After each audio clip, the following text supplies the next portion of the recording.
Right.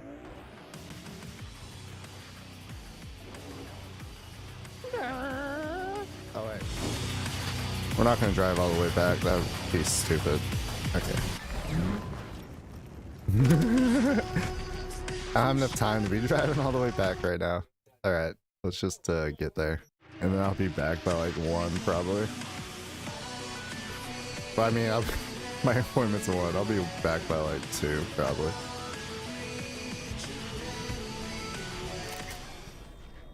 Okay. Is it not evening? Alright, let's wait. I'll wait for her. And then we gotta take those pills so Johnny can take control. Okay. Some crew taking you along as bait? That a compliment? You look different. Try again. She get dressed up? Maybe you'll find some charm third time around. You look different. Aw. Hey, Rogue. Ready? Again, you. We going? Emmerich, Where's Johnny? Couldn't you've make it known me after since all? I got to the city. Stop being a dick. Jeez. You look amazing. You look... Wow. That Johnny's wow? Or yours? When's he gonna show? That was mine. I'm just your driver. See, you keep him on a short leash. Wise beyond your years. Let's I'm go. just the driver. Alright, let's go. Let's see what's up. Pixel Cloud, your favorite place? Once, probably. Haven't been there in ages. Alright. It's easier to drive cars in third. Drive-ins went out of style a century ago. But silver pixels still hanging in. I Dang. suggested Johnny take me there. A million years ago. Aye, out of the So way. it wasn't his idea. Of course not. His idea of a romantic night out was blowing up Arasaka HQ. Fair.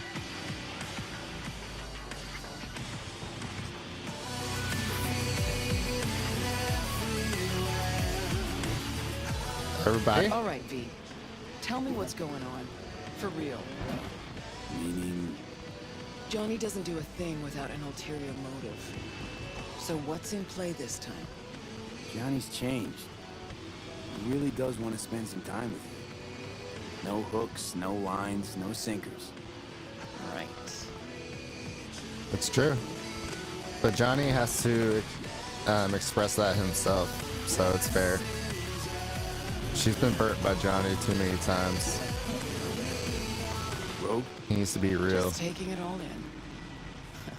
A selfless Johnny Silverhand. Apparently you're a positive influence on him. That's true. He's been a really good influence.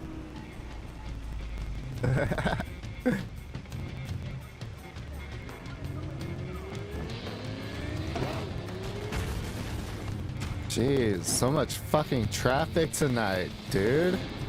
Oh my god. I'm trying to get here safely. Oh, what the fuck?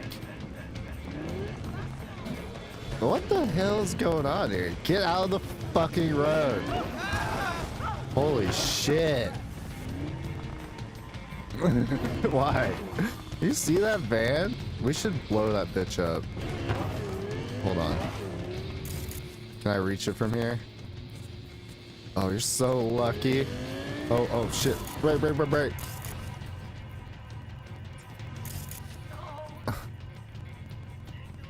I'm not allowed to.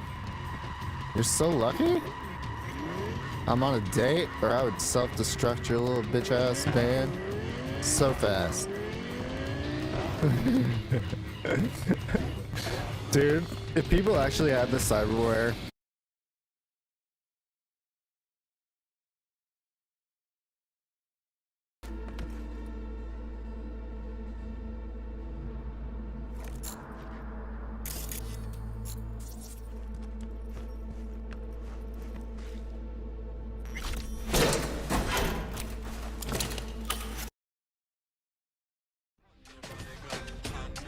The hell is this place? What? Place where you can puke all over the carpet. Never No mind. problem. Beggar, not chooser. Where are we? So, feeling better? No. No.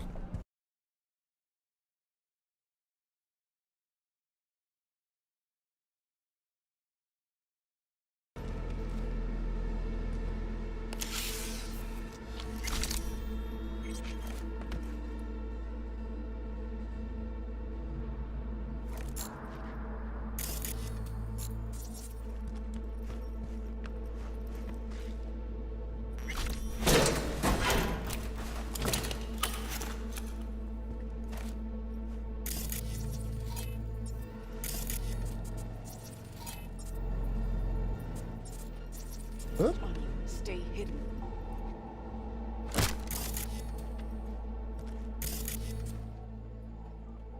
Shit.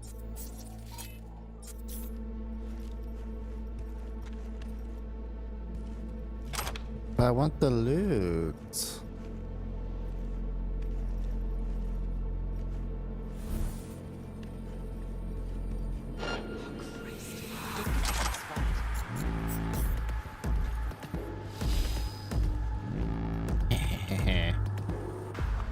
Suppose.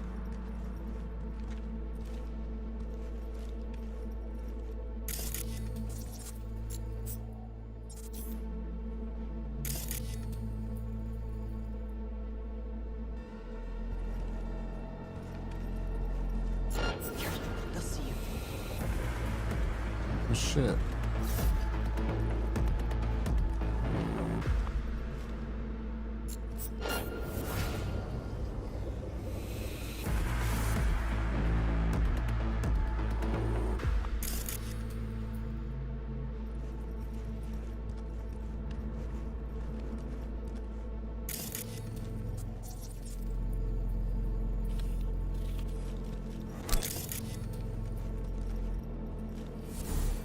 Eyes almost on you.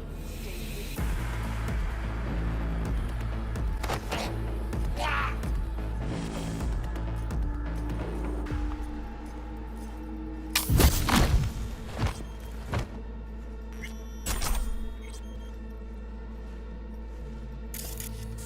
All right. That'll help.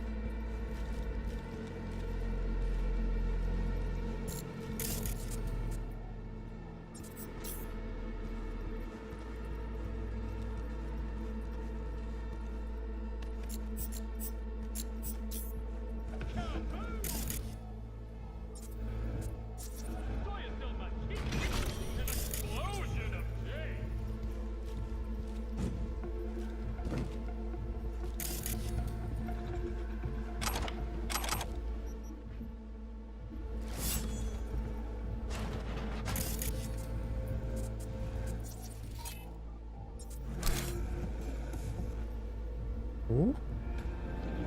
Cut the scop shit. Fuck, leave the docks? Where? How? What expansion? You even know how to spell that gomp? Guess you do now, huh? Next time you want to go tell the boys some shit, come to me first. Before you fuck everything up, I'm fucking spelling it out for you, but I have to do what the fuck is that? Why are they talking so much shit? We begin with distressing reports from the Badlands. A Militech humanitarian convoy was attacked by a ruthless band of anointed outlaws. Security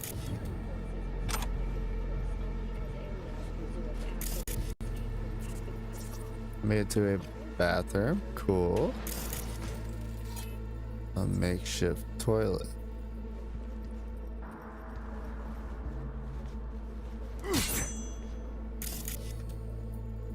What does that mean? I know. Let's go.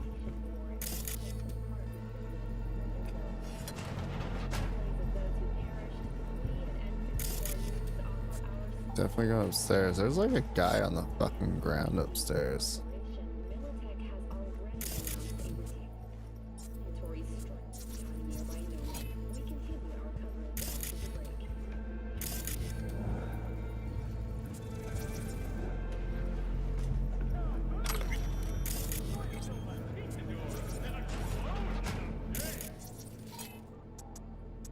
Oh.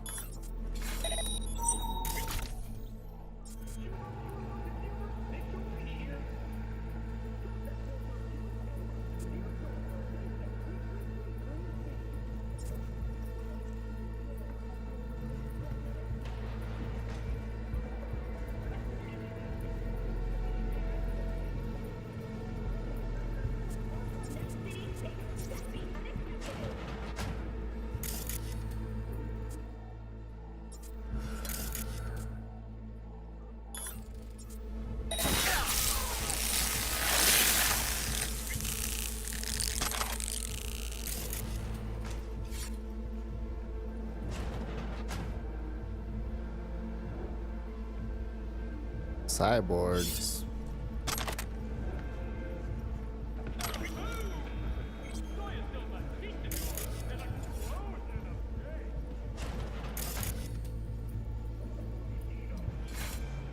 Oh?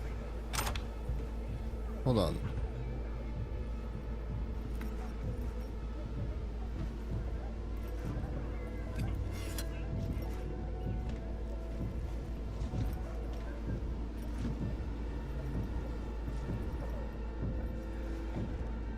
Why can't I jump up here?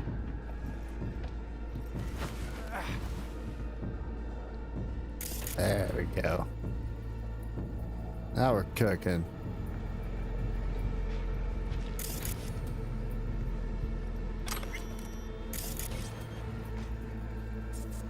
Hell yeah, we made it upstairs. That's a pretty good call.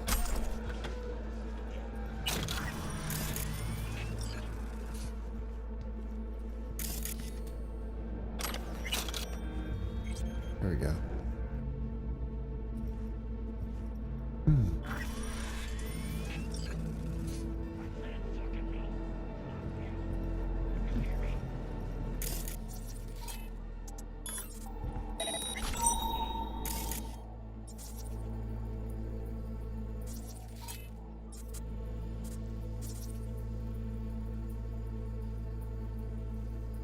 Wow, there's a lot of people in here, huh?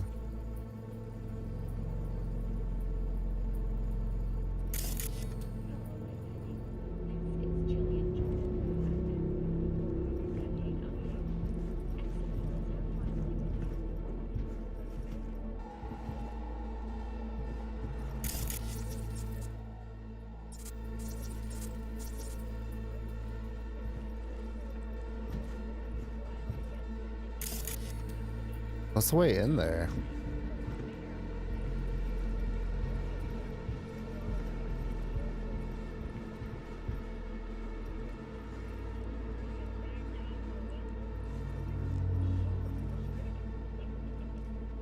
I hope I got the hops for this shit, or that's gonna be extremely awkward.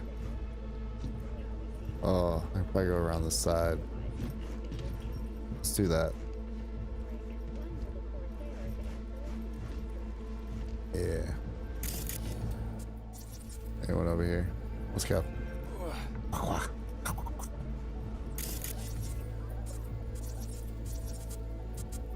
Here's the door.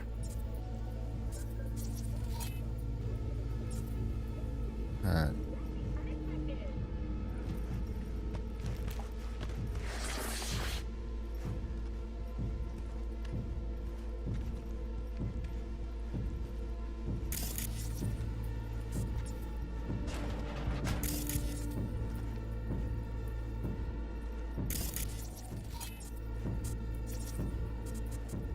Everyone else in here? No, we gotta get him in there.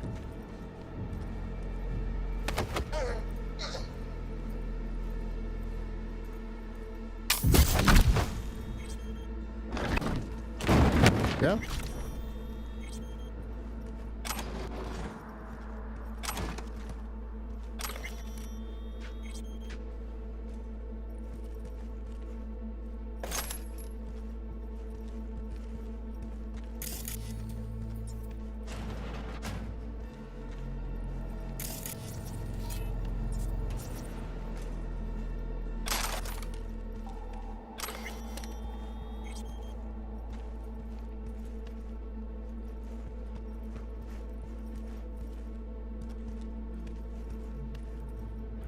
All right, we got it. Scan it, see if there's anything we can use. I'll watch the door. Now knows exactly where to find it. She's stalling. Told you, Rogue's still scared of the asshole.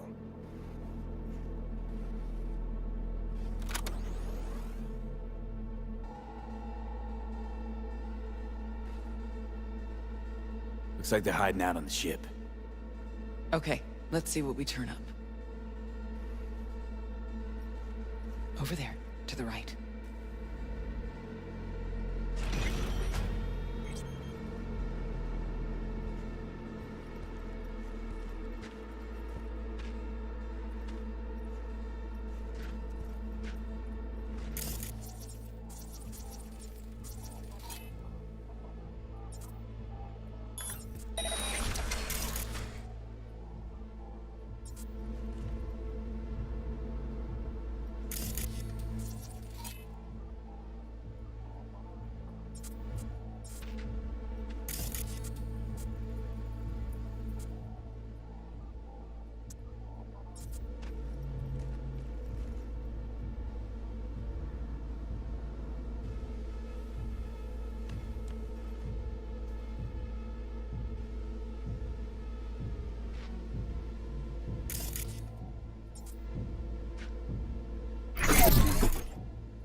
she is. The Ebonique. Not looking so hot.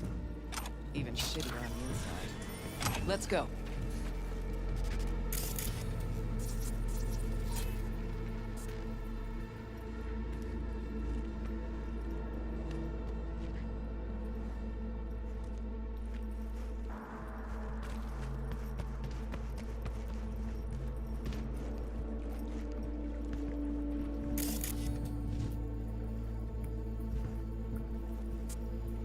I guess we'll just do Kinda hard to believe he's got a hidey hole here.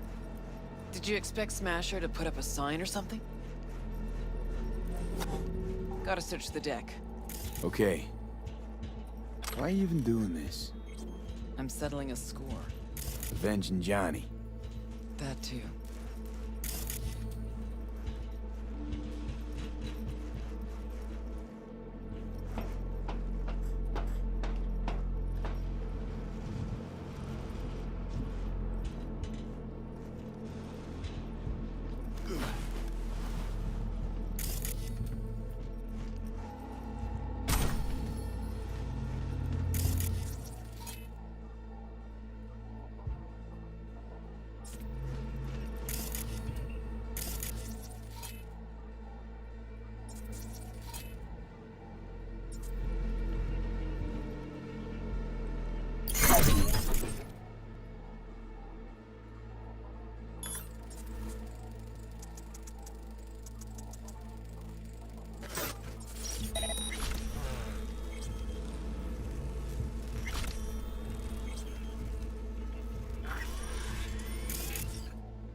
A roof special, baby.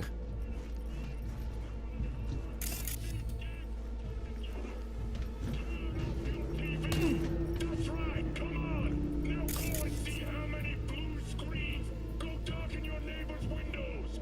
That's how many of us there are! Think about what would happen if we all got up from our knees!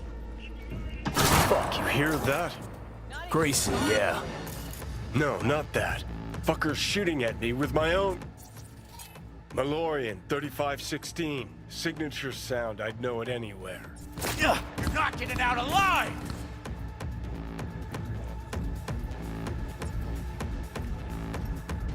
Come here, you! Grab the gun.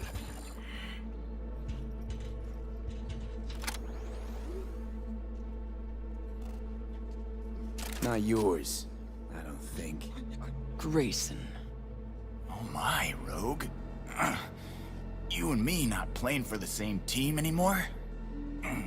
Guess I'm not at all surprised. Seems your specialty. Slipping shivs in the backs of allies. Where's Smasher?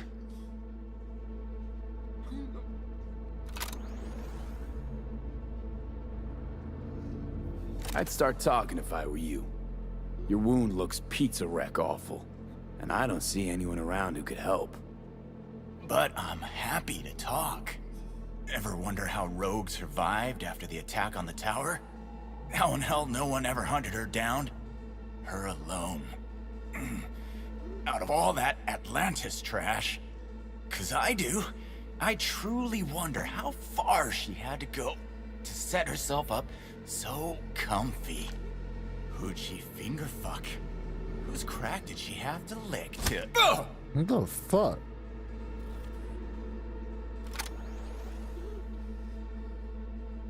What's he going on about?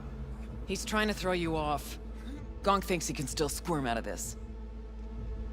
Where's Smasher now? With the Arasakas. But I think you know that already. When's he due back? Never. Faithful old Adam's just been named head of security there. Not coming back to this rat hole ever.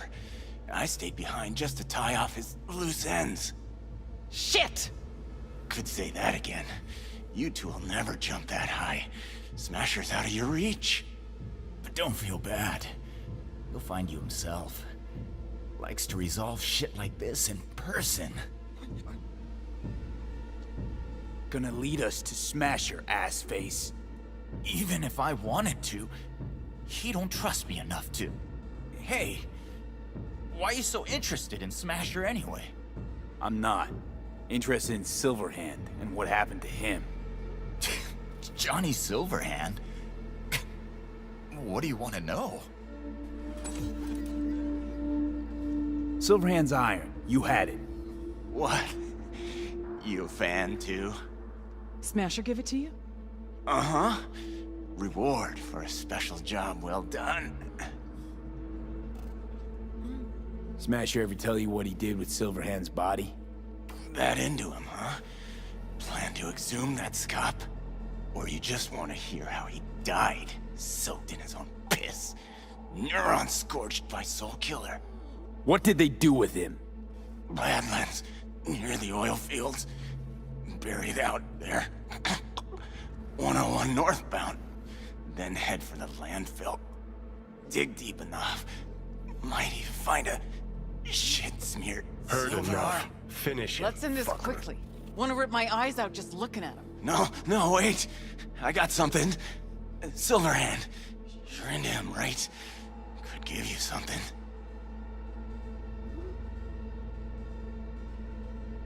He deserve extinction? Do I end him? Yes. Meaning, do what you think is right. Smasher's got something that was Johnny's. Could be yours. Just gotta let me live.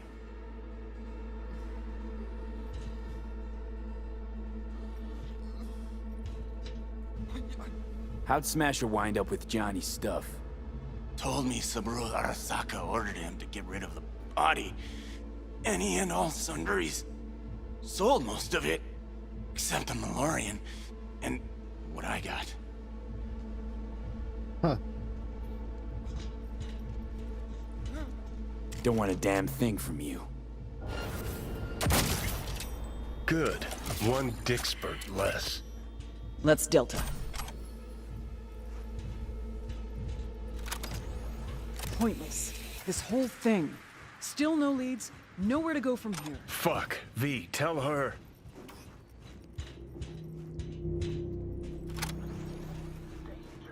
High voltage, 89.3 radio Vexelstrom.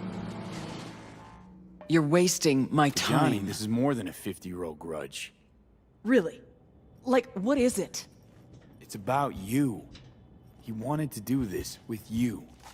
What, to cheer me up? Didn't work. Smasher, Fuck! You don't get it. This isn't about Smasher. He's just the goddamn tip of the iceberg. Even if we get him, what does that get us?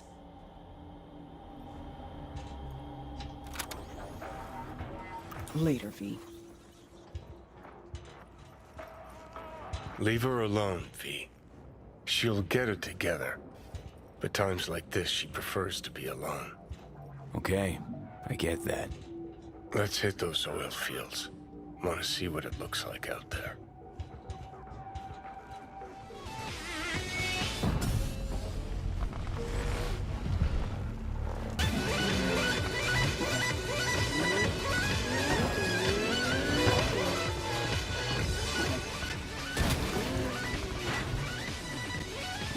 There's so many people going out here. Where are you heading off to?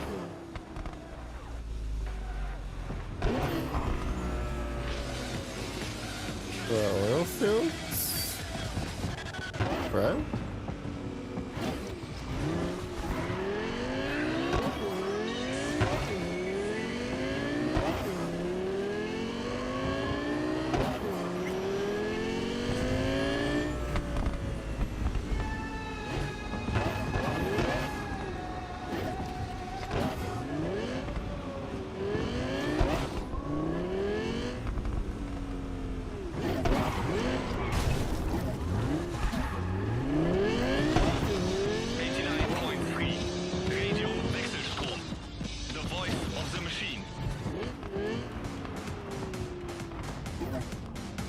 Can't believe they bothered to truck it all the way out here. It's better than the junkyard where I landed.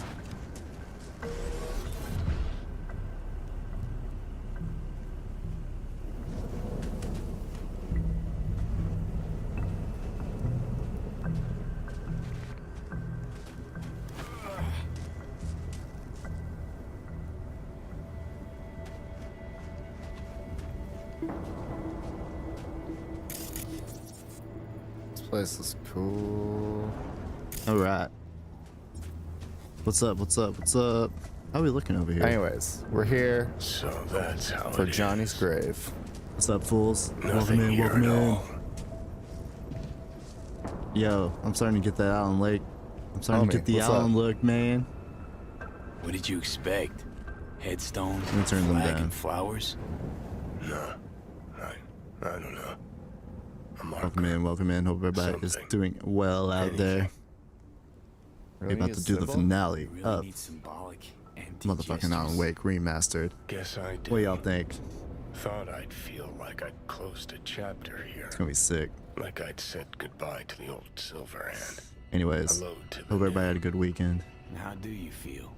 I'll switch it Like over I here in a never second. I'm gonna hit the even ball. was. Then we'll chat. Or like I was still inside Mikoshi. We'll figure something out.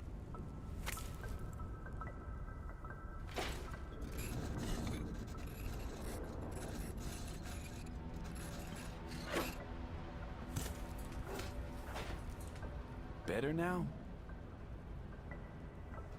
A bit.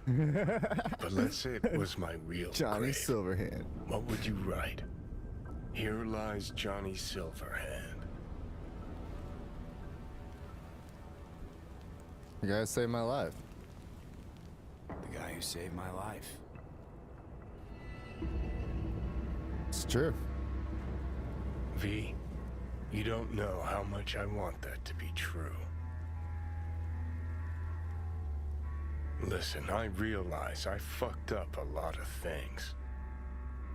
Either let down or used every last person who gave me their trust. Blind, selfish bastard that I was. But I've managed one thing for now. Not to fuck this up. What we have.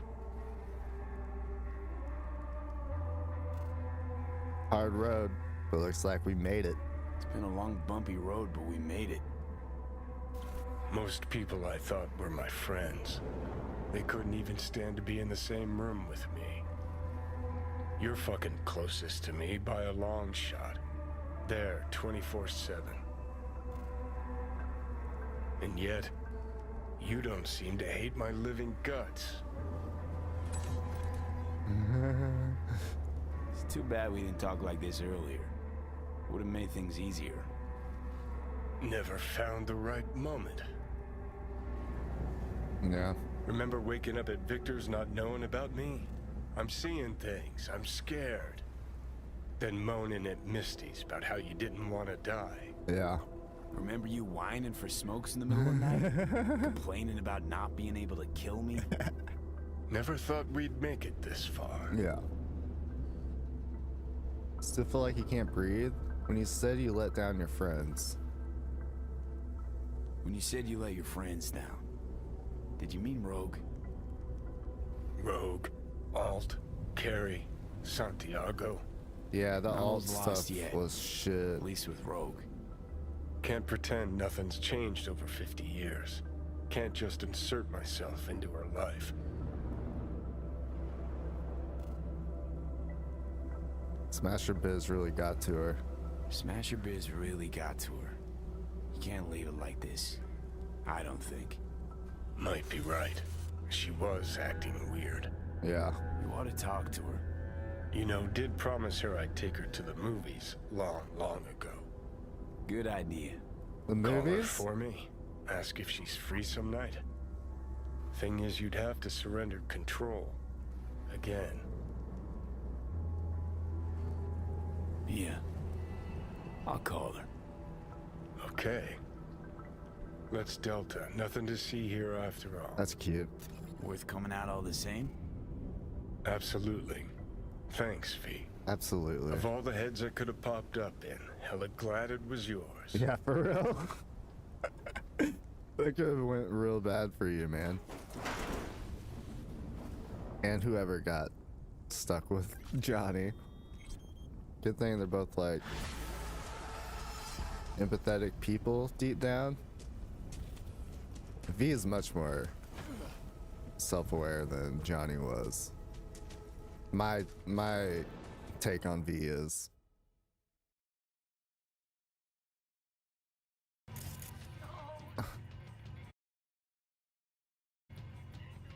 I'm not allowed to.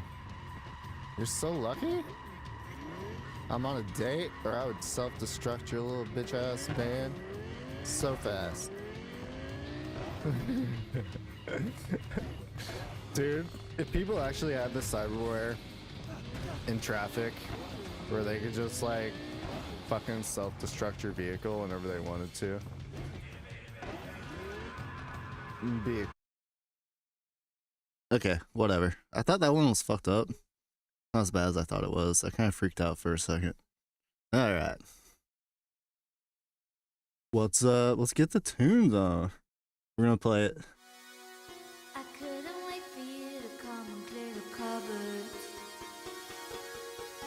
Good morning, good evening, good afternoon. But now you're gonna Wherever the leave fuck you're at, welcome into the OrricleBean broadcast live and alive at 8:53 p.m. Central Time. Here, HALLOWBEAN, day fucking 3. I need to start adding some Halloween shit. We'll get there. One thing at a time. I just need to get streaming more consistently. Alright, tonight, I'm gonna skip right through that. Tonight, you know what we're doing. We're doing the fucking Alan Wake finale.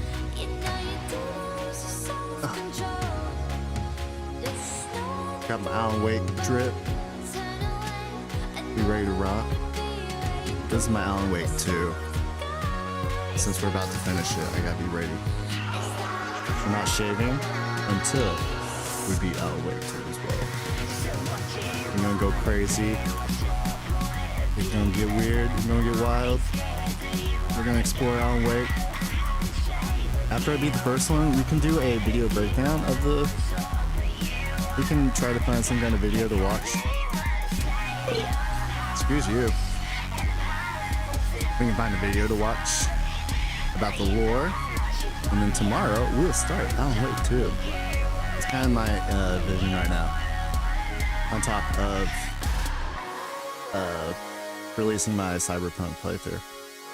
I still have videos of that fucking encoding. I had to pause the encoding, obviously, to stream. But that's what I've been doing all weekend. I've had to fix videos. I'm going back and remastering all the first ones I did. I'm making new thumbnails for all of them. And I need to finish all the timestamps. A lot of work going on there. But if I have that workflow done, then the next playthrough, I should be able to get through a little bit more quickly. This is my first big project. I'm also trying to upload them back into... I'm uploading them back as 4K instead of the 1080p while adding a bunch of sharpness. And like, you know, recolor grading. Actually helped a lot. It's not perfect, but it helped a lot. Just because it was recorded at like 1080p originally, so you can only do so much. You know what I mean? It is what it is. Alright. Anyways, that's all I really wanted to talk about for the moment. Just kind of what's going on. And for that, I think we should get into Alan Wake, dude. I pissed off my mic. Go down to 2. There we go. 2.1. Started the rainbow. Bring away another way to feel what you didn't want yourself to know. Let yourself go. It's not a compromise. So what do you want to do? What's your point of view? What you want? That's how body screw it. Do you wanna go? A handshake with you. What's your point of view? What I wanna go, 'cause I really wanna stay at your house. And I hope this works out. No, because you brought me up, but I'm done with you. I'm ignoring you. I don't wanna know why. I love that fucking song. Oh, Cyberpunk. I love that shit, man. Okay, let's get it. Let's get into the real shit. Ugh.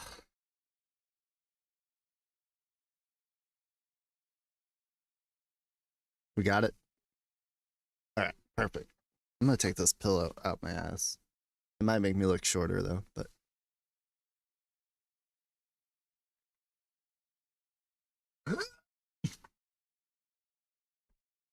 there we go. That's better. Let's get my little back thing in the right position here. Oh, okay. Oh. Everybody, let's get professional. Sit your ass up. How would Alan Wake game? He wouldn't be gaming like a slouch. He'd have his flashlight ready. I should have grabbed a flashlight, but we have plenty. Alright, baby. Let's start recording. Finale time. Alan Wake, lock in. Shut the fuck up. But also, what's up? On. Welcome in. Let's fucking go. L1 is dodge. That's what I really need to remember. Alright. Get to Cauldron Lake. I have 5 flares, some stuns, I have a hunting rifle. Let's get this out. Oh, vehicle. Hell yeah. Get my mic back down here, man. There we go. Am I audible? It looks like it. 15. Looks like it's fine. Okay. It's like here.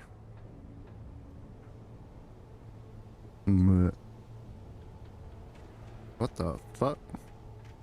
Let's go see if there's stuff in the creepy darkness. Any stuff? No. Uh-oh. Watch it.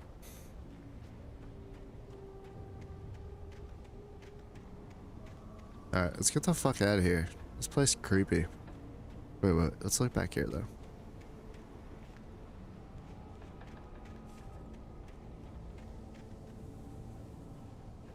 Alright, truck.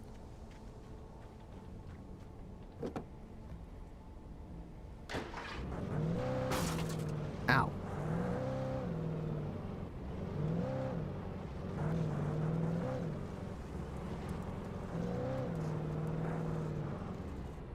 The fuck?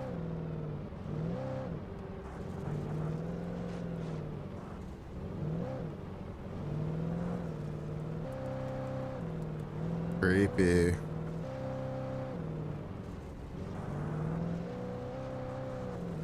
I like when they pop out so I can run them over. That's hilarious to me. Oh. Think there's stuff? Ooh. Stuff. Hell yeah. Oh, you can't do shit. I'm in the light, motherfuckers. Ooh. What are they gonna do? When I told Barry my plan back in the well-lit room, I'd acted as if I knew what I was doing. I didn't.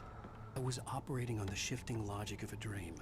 I had to fight my way to the lake through the horrors of the night. I had to flick an old battered light switch imbued with childhood magic. What? I had to write a happy ending to a horror story. I had to save my wife from the dark prison she was being held in. Yeah? What are you talking about?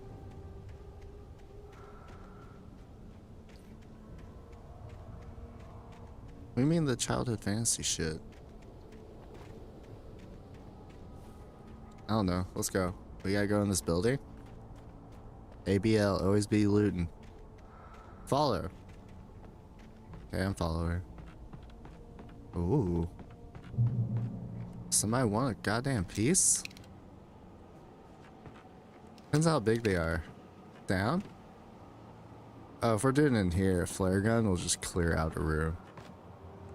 Whee. Dodge. Dodge. Cha. Cha. Lithium battery? I'm full. Push.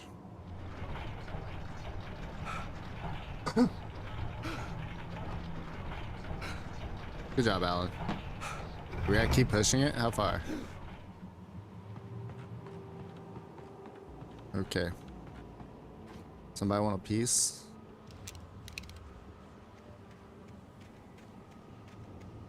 I'm always ready. They like fucked with me so much in the first part of the game. I'm just like always ready. Like, look at this. We're definitely battling some bullshit here. We should probably get by the lights though if we're gonna battle bullshit. Light. Hell yeah. Flashbang. Oh, shotgun? I mean, is it the good one? Yeah, pump action. That's good. Beep.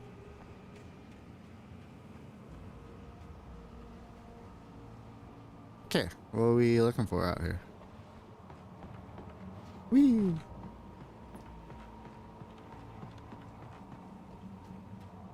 I will never give her to you. Excuse you? Ah!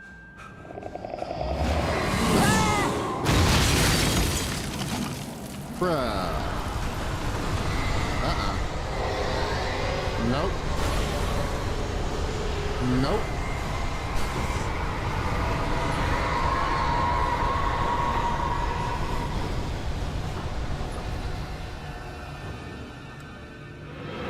Oh, they're here. Ah! Wrong button.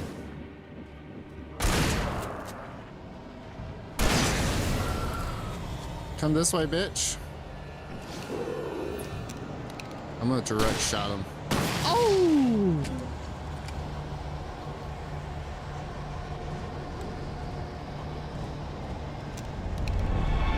Oh, pump.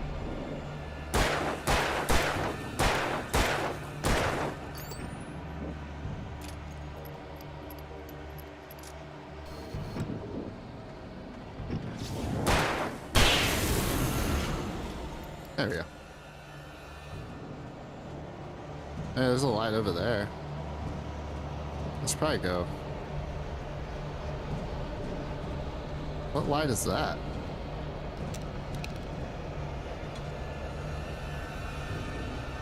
Uh-oh.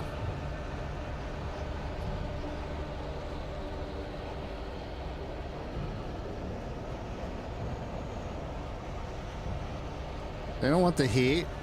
You don't want the heat. You don't want the heat, bitch. I'm gonna loot even if you're hissing at me. I don't even care. I don't even care. See, look at me. What are you gonna do about it? What are you gonna do about it? This is the only way I can handle this shit. Ooh. Look at this light.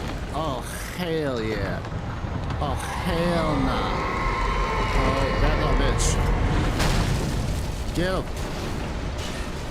Fuck him up, bitch.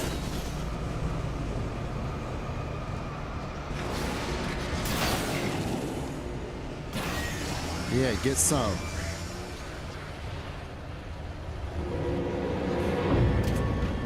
Uh-oh, who are these guys? Uh-oh. Check this out. Haha. Flashbang. Flare. Get fucked, bitch. Yeah, come at me. Get it. Bye. Come on, fool. What's up? You want the heat? Shotty, shotty, shotty the head. Shotty the head. Shotty the head. Another shotty the head. Oh, hey, hey, hey, chill.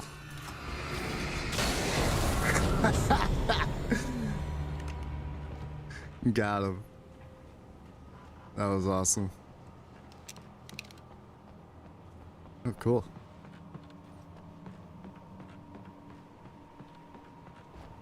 Okay. Push this minecart? Will do. Eh. Pushing. Oh yeah, I'm tapping that X. I'm tapping it. Tap it. Tap, tap, tap, tap.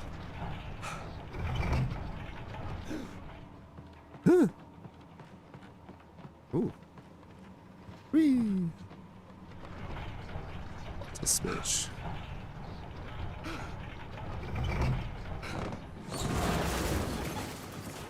Whee! Is there a way up?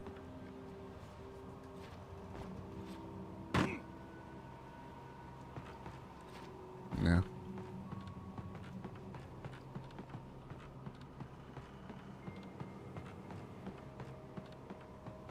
Whoa, whoa. Don't jump off, bro. Hey, look. Miss me. Ow. Come on.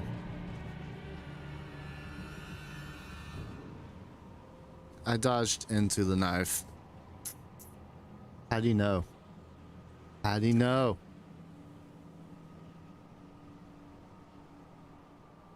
Okay. I could see Mirror Peak in the distance. That's where Cauldron Lake was. I also see birds, dog. Birds. Fuck out of here, birds. Birds. God, I hate birds. Get. They have the scariest sound effect I've ever heard.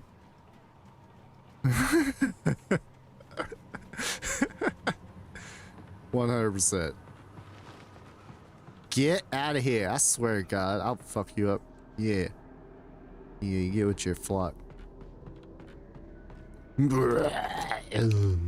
That's what they do. They fucking growl. Get out of here.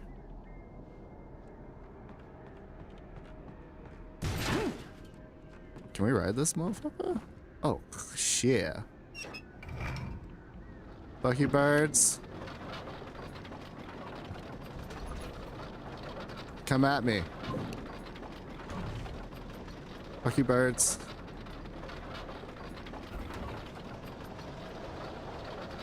Oh, look at him, look at him. Oh! Get some. Get some.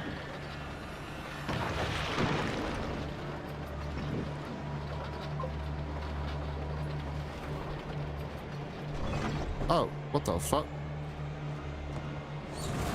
Whoa! You coming back for more? You crazy? Yeah. Got their asses.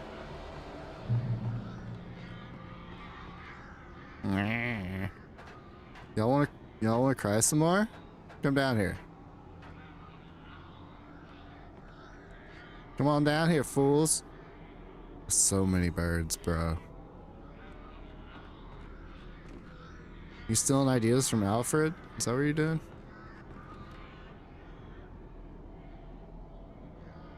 There's another ladder. Oh, I'm going back down here.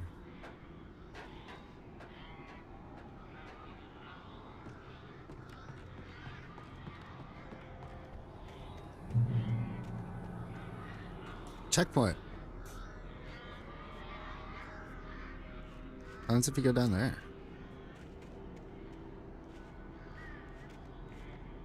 I have to go down here. I have to look.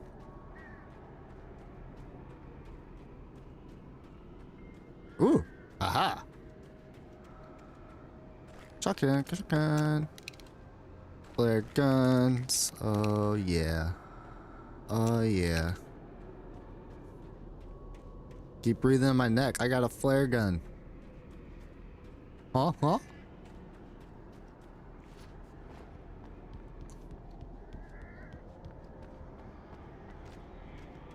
Dude, I'm all chalked up for this. Let's go. We got the shit, man. Ah!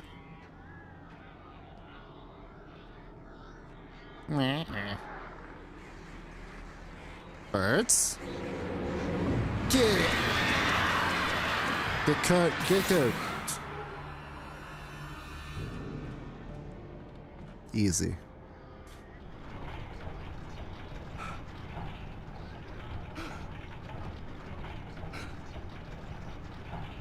Alright, I'm really tapping it, man. I'm tapping the X. Yeah.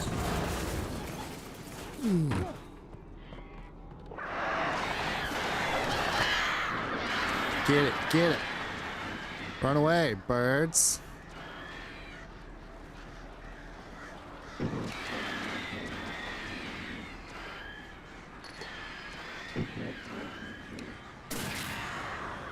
Ooh.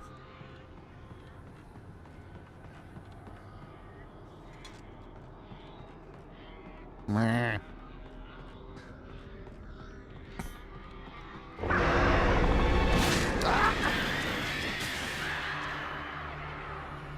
Rude. Uh-oh.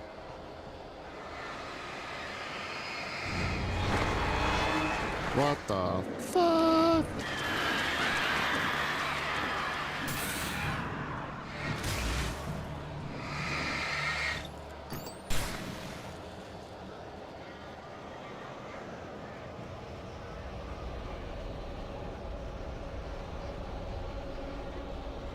I'll tell you what, this place sucks, man.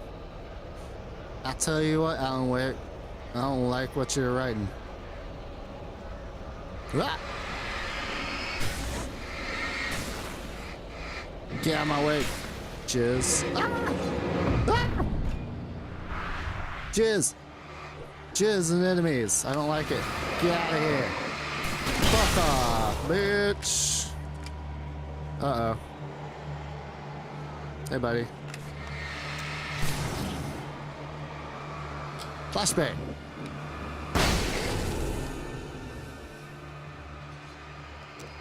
Oh, I walked into it. Ow. Is that a bear trap? No. Fucking jizz. God damn it.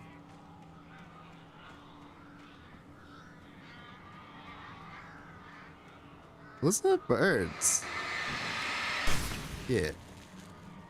Ooh, light. Nice.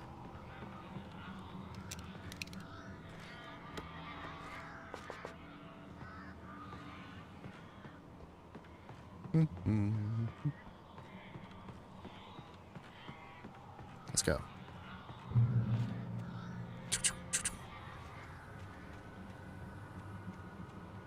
Birds. Ah.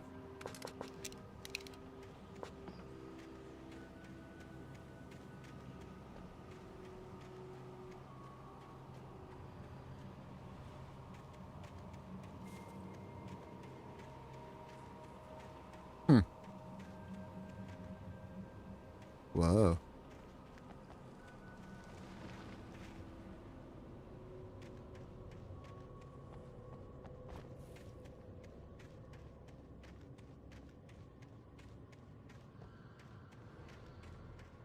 Alright, it's cool. Nothing weird, nothing to worry about. Just the normal. That's a normal track in the. Ah! What the fuck? Sir? Uh-oh.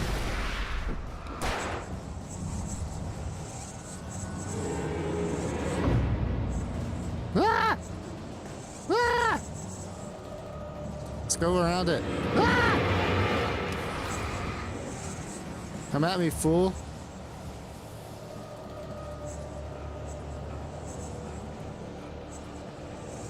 Ah!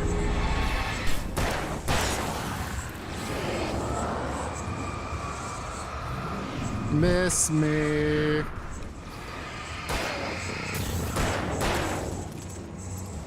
Nope, shoot that bitch. Come on. There you go.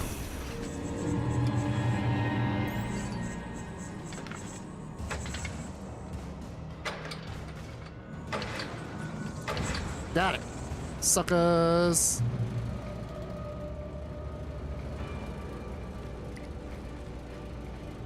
That's the fucking way. You gotta drop a flare right on the spot and then crank it.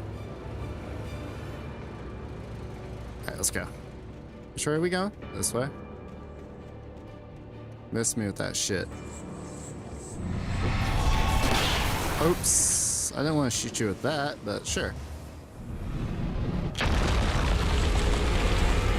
Oh, what the fuck? Ow.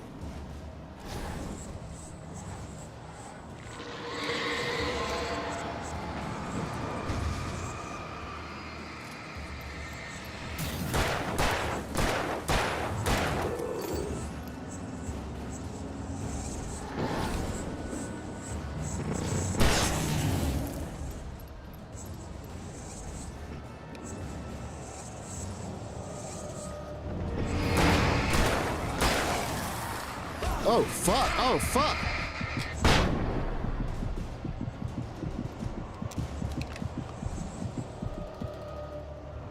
What the fuck is going on out here, bro?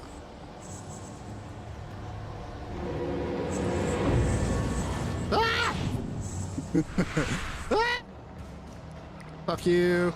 Fuck you! Oh nope! Get that! Get some, bitch!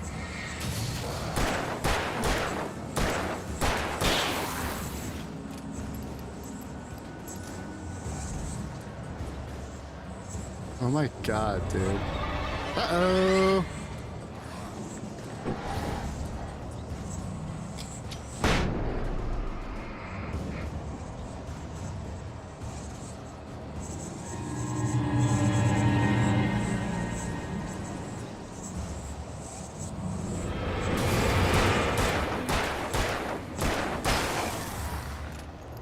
Ah! Get away from me. Let's go. Let's make moves, dude.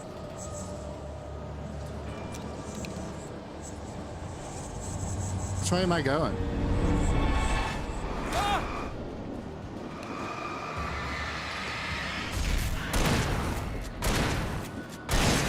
Fuck you.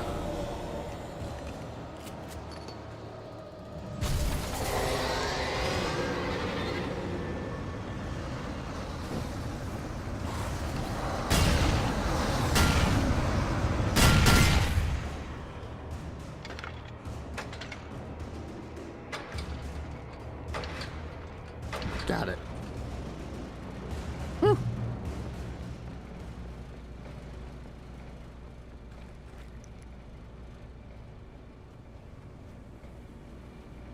What a hike, man. Just get to Cauldron Lake, they said. That's all you gotta do. It's not a big deal. You know, you just walk there. Nothing. You can just walk to Cauldron Lake, you know what I mean? Fuck me. Fuck you. What the fuck? Ah! Ah! Ah! What the hell, dog?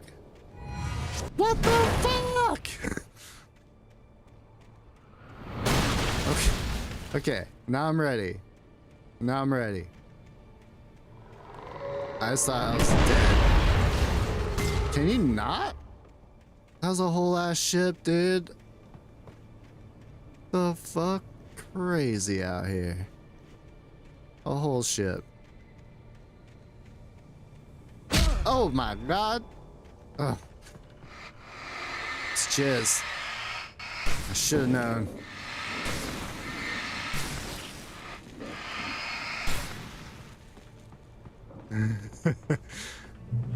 Should have known it was jizz. What you gotta do? The Taken are filled with darkness. No shit, bro. Oh look, fire. Nah, I thought they were filled with light. I couldn't tell.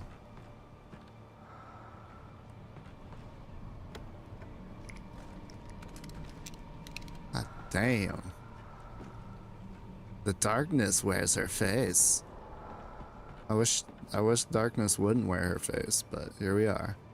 The darkness controls the Taken. Okay, pump action. Just shotty.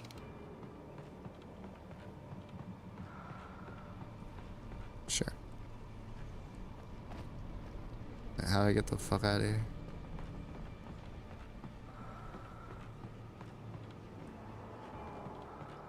Alright, can I just go over the fence? Please.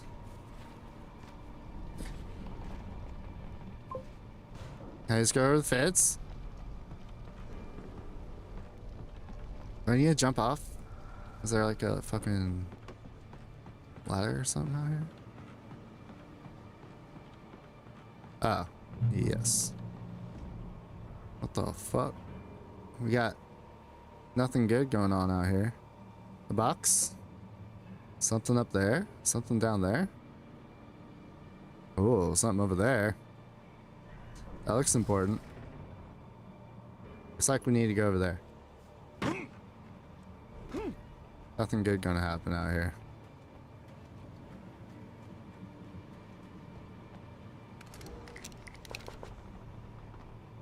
Stay away.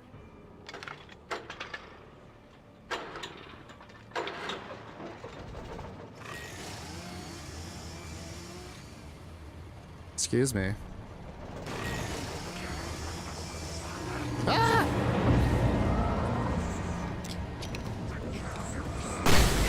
Oh! Ow! Ow! Whoa! Whoa! Whoa! Whoa! What the fuck?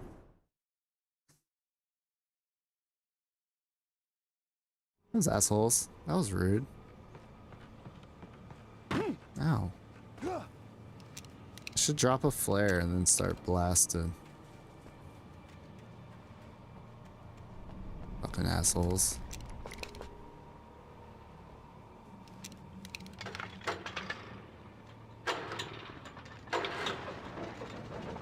Alright. Well, I just need to get over there? Is that what's happening? Instead of killing everybody?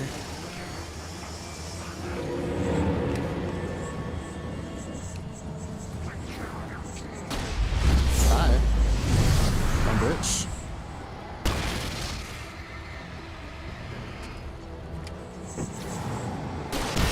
Hi.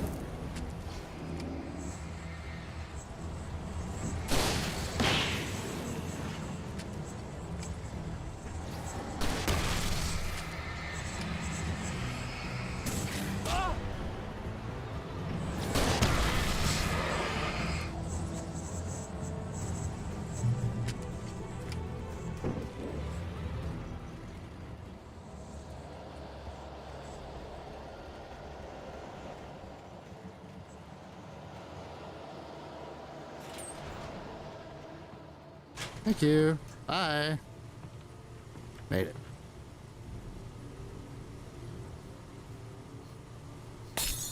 Bruh.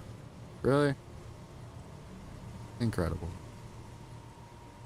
Why didn't you break this fucking thing? Scary dark lady. Manuscript. After Zane had gone, I stood alone in the shifting dream that was the dark place. I had to find a way to the cabin. I'd written myself a way through this place in the manuscript. I followed the idea of a path.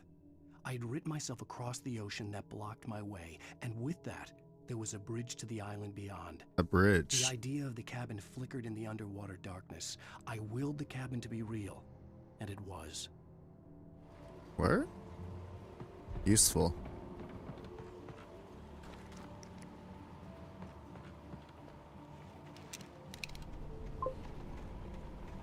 Oh.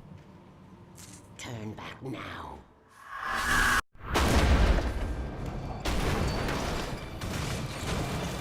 Man. Man.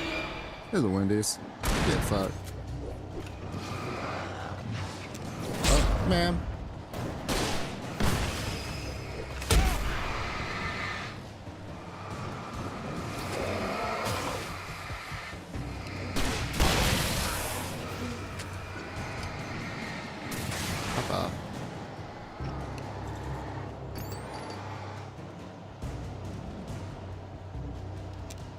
It's some bitch.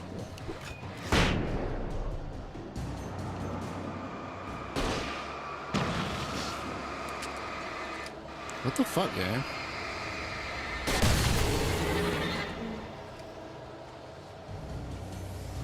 Come for me, bitch.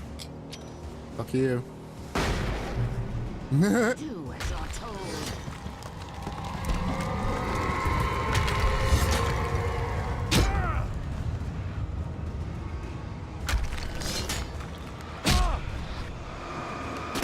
Fuck off.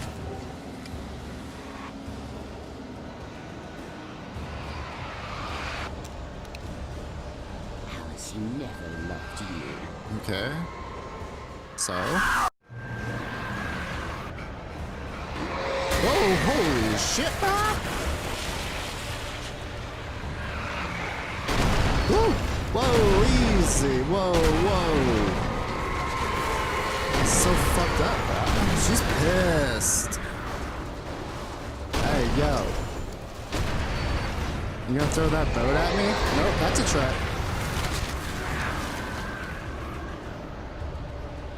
What you got? What you got? Ow. Just keep running, bro. Whee! Fuck you. Oh, shit. Oh! Fuck you, fuck you. You can't win. Oh, what the fuck was that? That was so cheap, dude. What the fuck was that? Nope.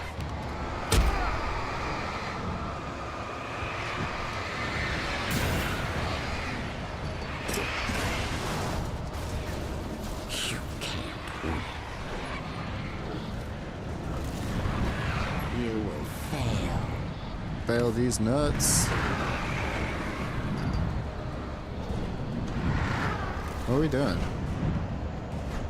Am I killing this thing?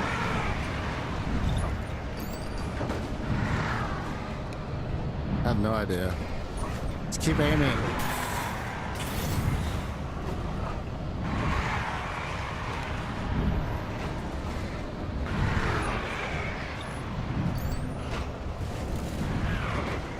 I have no idea what's going on.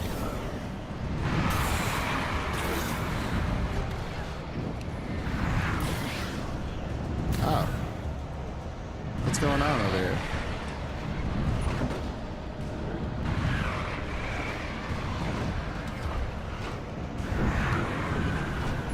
What?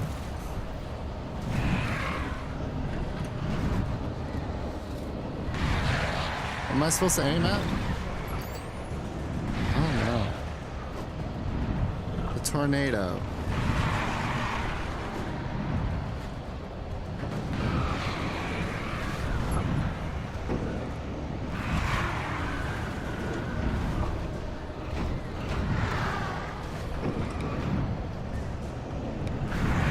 Whoa.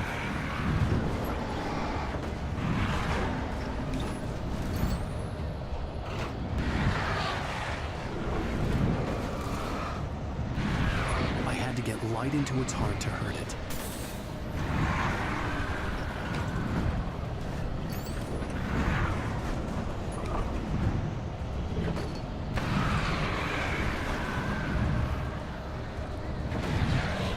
What heart? What are you talking about? Whoa. I don't understand what I'm supposed to attack.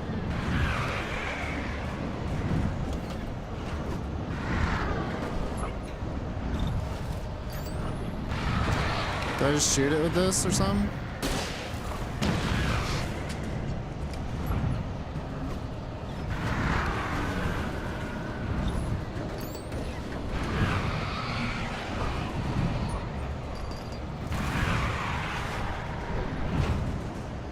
I don't know what to do.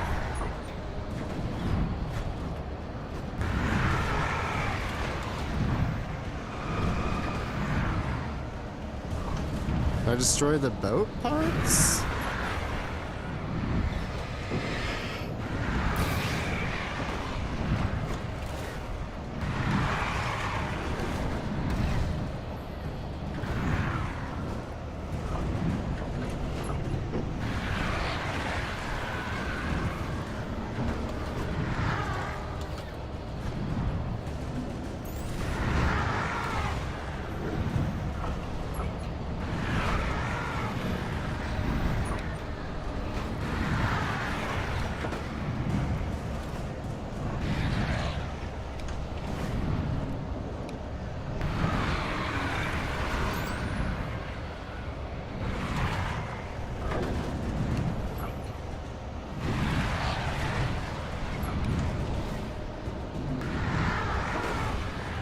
I don't know what to do, man. Help!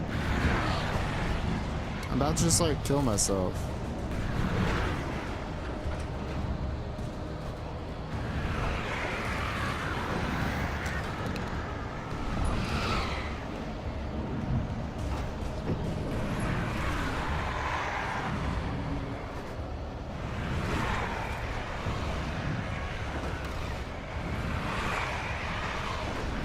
The flare gun was the only way to get light into the heart of the dark presence.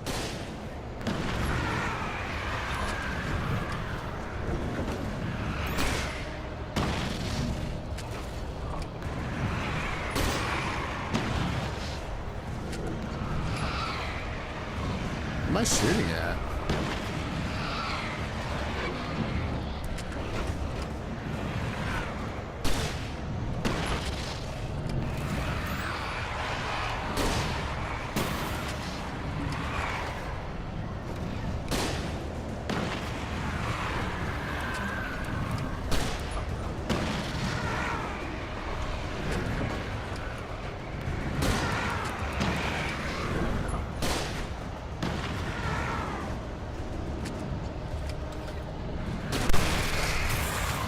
Stupid bus.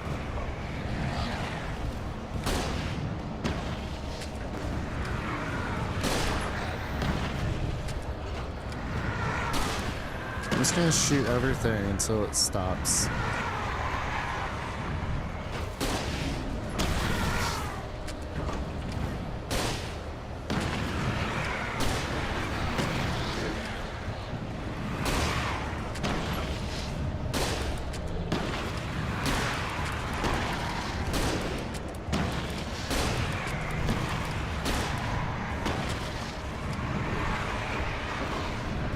Infinite flare gun.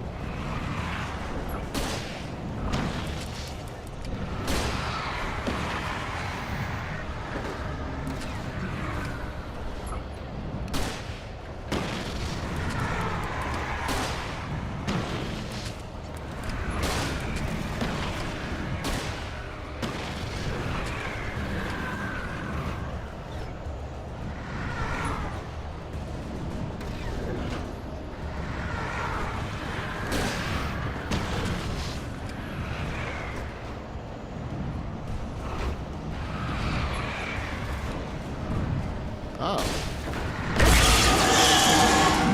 It's all in your head.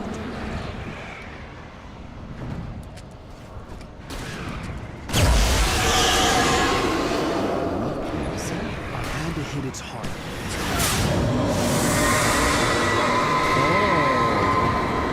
I didn't even see her in the middle of all that, man. What the fuck? I'm so stupid. I figured it out though. It's all good. Whatever, man.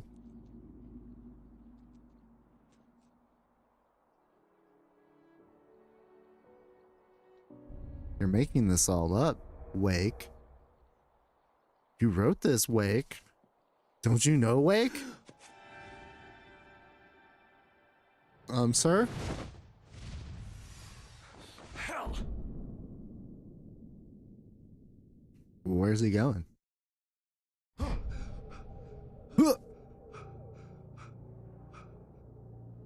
Shh, baby. Ah!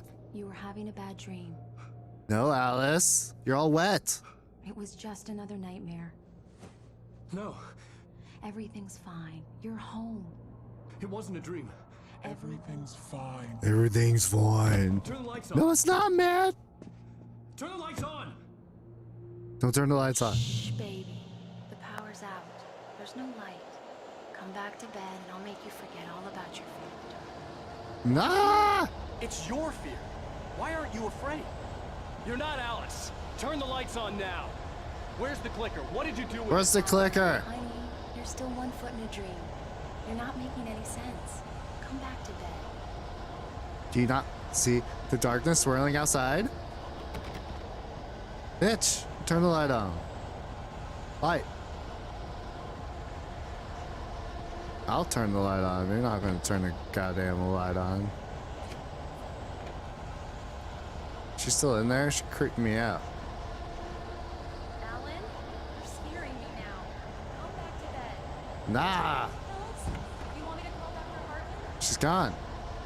Alice, you're surrounded by darkness, man. I read your manuscript. It's brilliant. Departure is your best work yet. You're a genius. I'm so proud of you. I know, Departure is pretty fucking baller. Thanks, darkness. It's still not Alice. You lie. This door. No. Ma'am, I'm not going in there. Okay?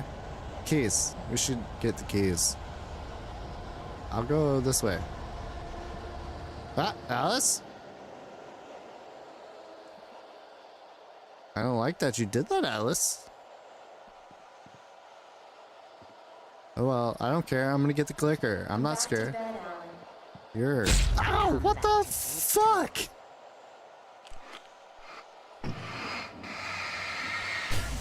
Stupid fucking clicker.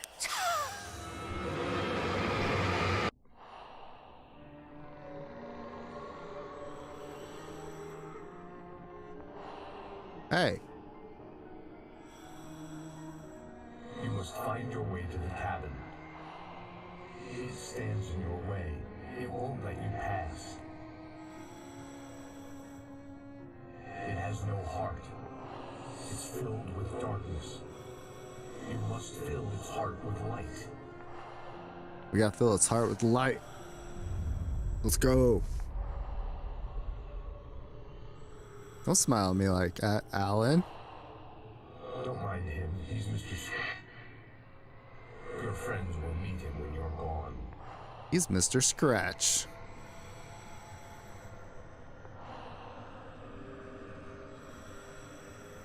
Use the clicker. No. What clicker? What's the clicker do?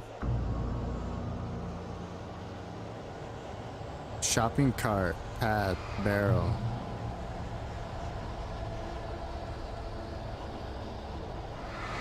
Thermos? Bird. It's bird. How about that? Phone. Ooh. Barrel. Yep, that's a barrel, alright. What's up? I followed the idea of a path. Bird. Shopping cart. Ooh. What's a shopping cart? Crate. Yep, that's a crate, alright. What the fuck does that say? I can't read it. Telephone pole? Yep, that's a telephone pole. Jizz? What? Okay, there's a path. There's the idea of the path.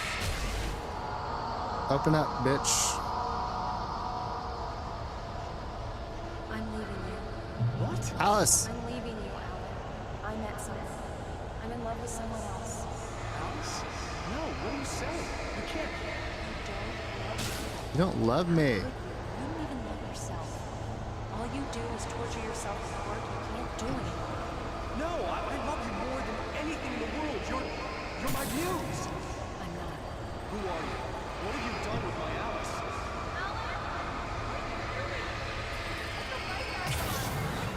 Working on it, bruh.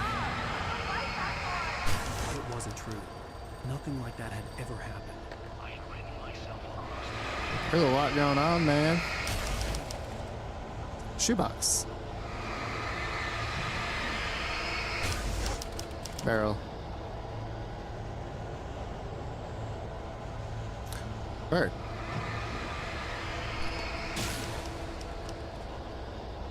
You're not my Barbara. Barbara. I promise to be good. Please, untie me, you naughty boy. I will help you reach your masterpiece. I will love you forever. No, you're not Barbara Jagger. I made a terrible mistake. I should have never written you back. You came back wrong. Your heart is filled with darkness. Put that gun away, Thomas. Put it down.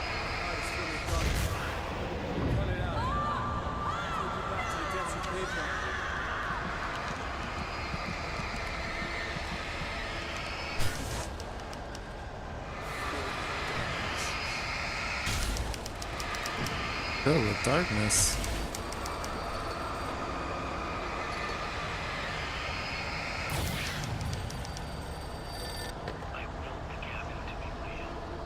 Okay. Yeah, we did. There's the cabin, alright. Get away from me, you hag! Where am I? Hag? Let me go! Bird! Your husband refused to do as he was told. All he had to do was write what I wanted him to write. Alice. Now it's too late. It's his. Fuck you.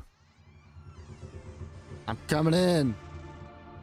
With the flashlight. Now you will never get her back.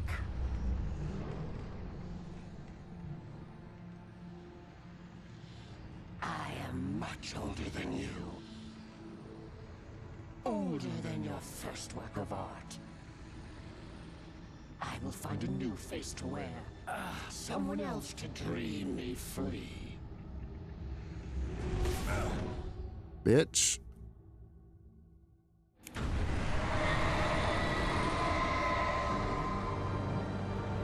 You stabbed her in the heart, man. You old hag. Let's go, Alan.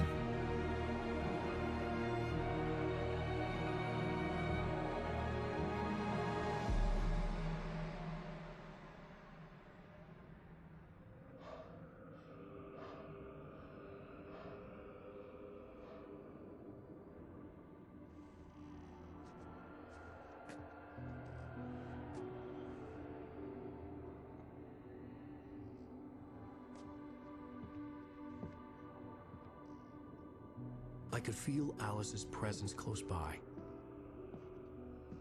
I understood what I had to do now. I knew how to write the ending to Departure. There's light and there's darkness. Cause and effect. There's guilt and there's atonement. But the scales always need to balance. Everything has a price. That's where Zane had gone wrong. Everything has a price. There's a long journey through the night back into the light. Alice? Alice?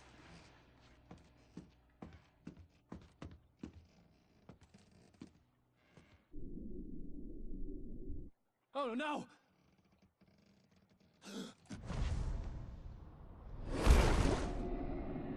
That bitch.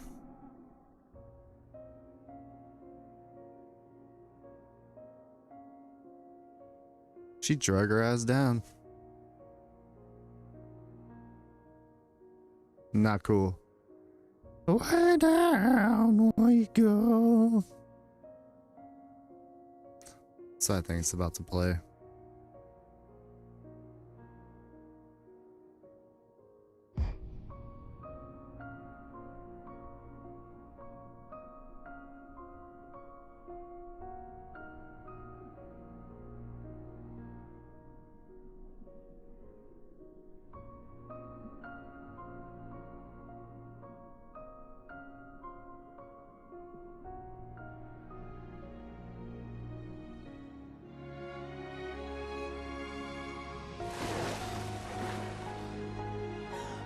Oh, we're so back. Alice! What the fuck? We're getting a divorce!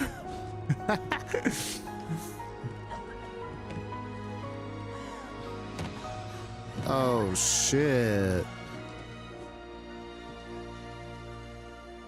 Her ass got out of the darkness, man.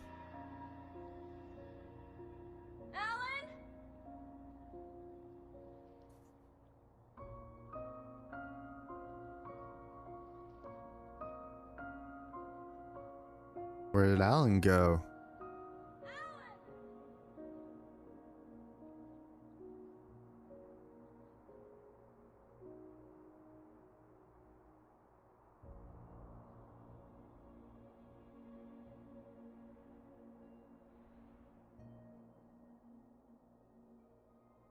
Then the FBC comes knocking.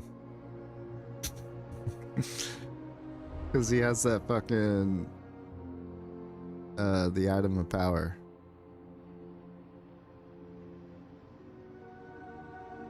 Welcome to Bright Falls.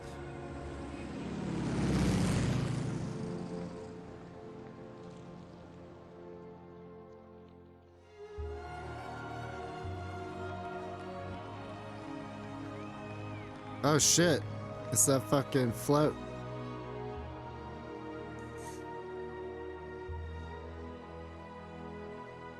Oh, no way.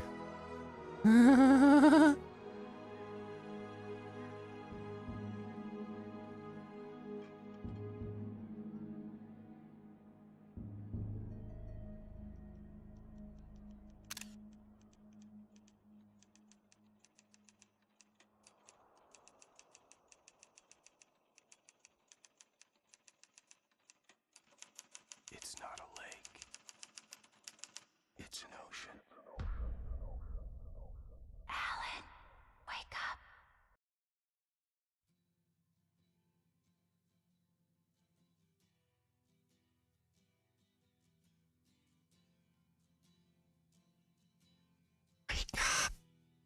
Oh, shit. Yo.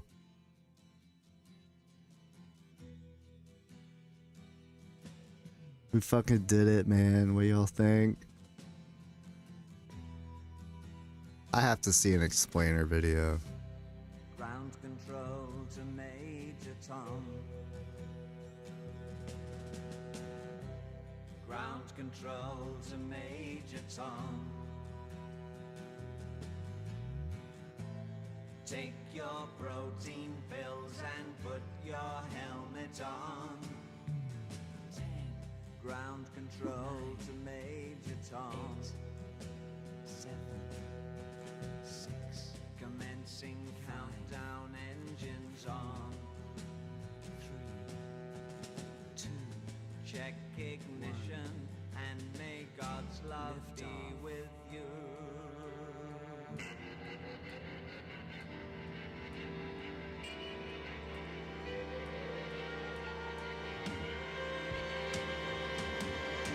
I'm gonna find that video to watch. We're gonna get fucking clapped on YouTube with this song playing, bro.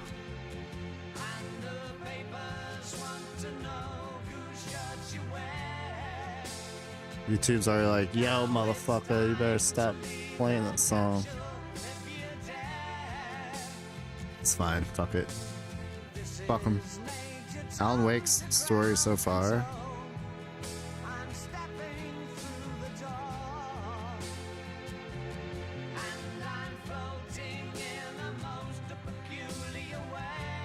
Sam Lake explains the Alan Wake story so far. That would be good. Just the guy himself explaining it.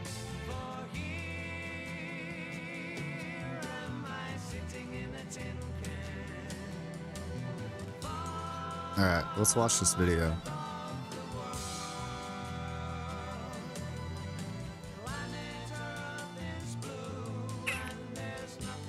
Bam, bam, bam, bam, bam.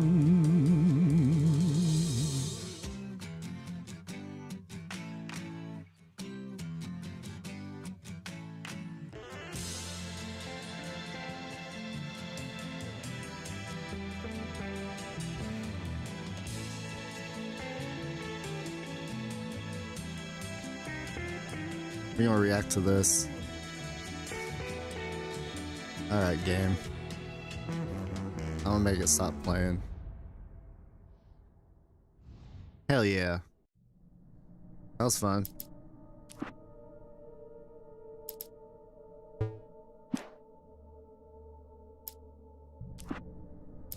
Oh, now I can do nightmare mode. Cool. What about extras?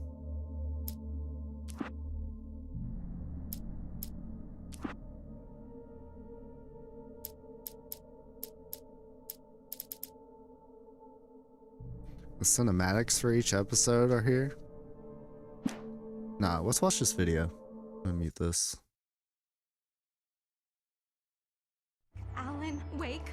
Oh God, I am your biggest fan. The story of Alan Wake, his American Nightmare DLC, and Ventures into Control is one full of twists and turns through dreams and reality. To help us untangle the tale is Remedy creative director Sam Lake, who has kindly recapped the horror writer's past for us as concisely as possible. Or at least that was the aim. Okay, let's see where we get. 5 minutes is pretty tight. Ahead of Alan Wake 2, Here is the Alan Wake story so far. My name is Alan Wake. I'm a writer. Alan Wake is a New York-based successful writer. He has made his career hugely successful writing these hard-boiled crime books set in New York. But he is not satisfied. He's struggling with his life. He's struggling with his marriage with his wife, Alice, who is a photographer. He just feels that this commercial literature, he's seen all of it. He wants to move and do something more about kind of like from him and more artistic. So he kills off his cash cow, Alex Casey. And then he hits a block and he discovers that he tries to write, he can't. His life is spiraling out of control. He's drinking too much and arguing with his wife. And ultimately, Alice suggests that they should just go away and have a break and kind of have a vacation. It's kind of a last-ditch attempt to fix their marriage. So they go on a vacation to Pacific Northwest, this kind of an idyllic, beautiful, majestic landscape, quirky, idyllic small town setting of Bright Falls. We need to stop at the local diner to get the cabin key from the landlord, a Mr. Carl Stuckey. He's waiting for us. And they have rented the cabin. And they arrive. There is some confusion. They don't meet the landlord who is supposed to deliver the keys and directions. Instead, Alan meets this kind of a creepy old lady in a funeral costume, Barbara Chacker, who hands him the keys and directions. I wish you a good stay in my cabin. I'll come by later to check how you've settled in. They go to the cabin. They are slightly surprised that it's not what was advertised. It's this, but it's gorgeous. It's this small island on this caldera lake called Cauldron Lake. They settle in. That's when Alice reveals that she's been in talks with a local doctor called Dr. Hartman. He has a private clinic here. He's Dr. Hartman. Artists. So now you fucking hate that guy. No, it's not like that. That's not. He gets really mad about this. He doesn't want to do anything. He didn't come here to write. He storms out of the cabin, cools off, and then suddenly he hears Alice screaming for help. He rushes in, sees her disappear off the edge of the balcony, feels that she has fallen in, dives after her, everything goes black. He wakes up in a car crash on a forest road at night, confused, starts to find pages of a novel, the title page, like saying that he's the writer. He can't remember writing any of this, but the title of the book, Departure, is what he has been mulling in his mind. That was the name I planned to use for the next novel I had never gotten started. These pages are clearly a horror story, talking about this kind of a supernatural force of darkness waking up and starting to take over the locals. All of this starts to come true. He runs into the landlord that they missed. He's covered in shadows, angry, crazy, attacks him. He manages to defend himself with a flashlight. And so light is an active mechanic against forces of darkness. And then kind of getting back to civilization from the forest, he runs into the local sheriff, and she is saying that there is no island. There used to be an island on the lake. There is an active volcano under the caldera. There was an earthquake in 1970 and the island sunk in. There is no island. You look like you've taken a pretty bad knock to the head. So he's confused, there is no island, he's bro. Struggling, trying to piece it together. His agent, Barry Wheeler, comes to help him. I don't like it, Al. I don't like any of it. It's not good. Yeah, In Barry fact, is awesome. It's the absolute opposite of good. He keeps finding more pages, and this horror becomes like more and more real around them. There seems to be some sort of a force of darkness, the dark presence, trying to get him. He ends up at the clinic, and Dr. Hartman is claiming that Alice drowned, and he is kind of blocking that out and coming up with this fantasy to deal with it, and he should stay at the clinic under his care. But there are other patients there as well. There are these old crazy rockers, Tor and Odin Anderson, who used to have a heavy metal band. They are saying this is happening for real. This is a special place. Art can kind of like change reality here. It takes crazy there we go. to know crazy. That's the sanest thing I've heard in a while. And they give him directions. Those guys are hilarious. He decides to trust them, the crazy guys, instead of this doctor. Escapes, experiences some visions that show him the missing week, diving into the lake and waking up in the crashed car where he's been trapped in the cabin because we find that there is this kind of an opening into a nightmare dimension under Cauldron Lake. He calls it the dark place. It's kind of this nightmare dream reality, and he was trapped there for a week. Barbara Jagger, this old lady, who is also the dark presence, made him, holding Alice hostage, made him write this story that would have this fiction come true and release the dark presence and empower the dark presence. I wrote it.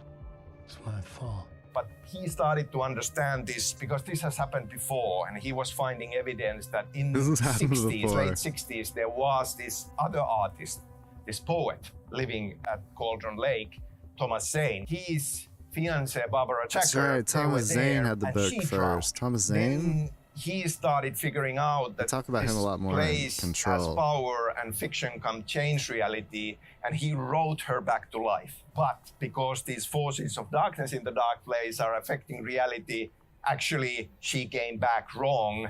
It was actually the dark presence in her shape.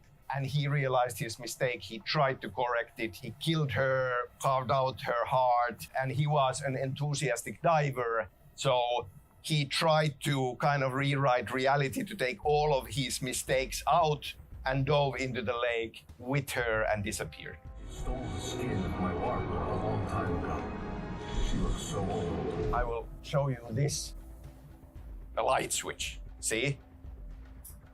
Alan Wake's background. As a child, he was afraid to go to sleep. He was seeing a lot of nightmares. Mother had given us kind of a chunk toy and said that this is from your father, it will make the scary things go away. When Alice was afraid of the dark, he gave it to her. Oh, wait, and why do I now have this he fucking finds overlay it on? as Sorry. if it had been left behind by Thomas Zane as a gift for him.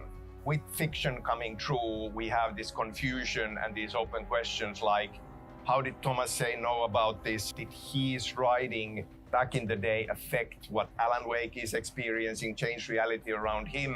Yeah. Or is it now Alan Wake's writing conjuring up Thomas Zane as a helper for him? We don't know. He gets the clicker. It's a powerful tool against forces of darkness, a light switch. I can get to her now. I can finish this. He dives into Cauldron Lake, goes into the dark place, finds the cabin there, faces Barbara Jagger, the dark presence there. She has a hole in her chest because Thomas Zane cut out her heart, shoves the light switch in, flicks the switch, light blooms, and the dark presence is banished. He writes in that cabin, in the dark place, an ending to the story because there was no ending. It needs to follow certain laws of drama. At least to him it's important that this fiction comes true. And he writes Alice out from the prison that the dark presence trapped her in the dark place. He has to pay a price, so he is stuck in there. And that's where we leave him. It's not a lake. That's where we leave him. He is left in the dark place. We had downloadable episodes. They show his crazy struggle in the dark place. It goes pretty kind of wild and nightmarish. And we have this idea that because it's really kind of taxing and it's hard not to go crazy, he kind of goes crazy. And we split him apart. So the crazy part is stuck in the cabin, but we are actually playing an aspect of him trying to get to that cabin to kind of fix things. In the end, he does. And he sits down to write a new story. We need to watch that, bros. What the fuck? Alan Wake, and I'm a writer. Then Alan Wake's American Nightmare came out. Early on in his career, he was screenwriting for this anthology show called Night Springs. How do you watch these? Wait. How do we look this up?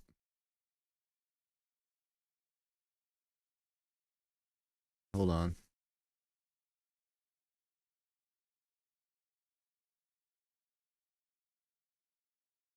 Let me go. Alan Wake Cabin series.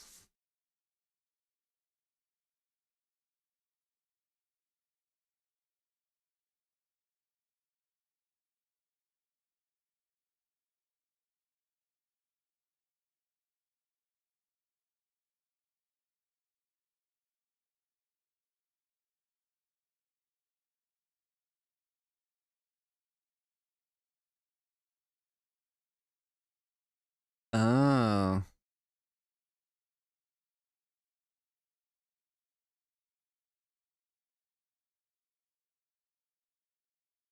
Is that what these are? Are these the ones we watched? I'll write.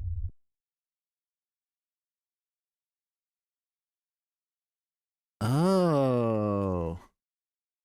So those videos we were watching was him being stuck in the fucking lake.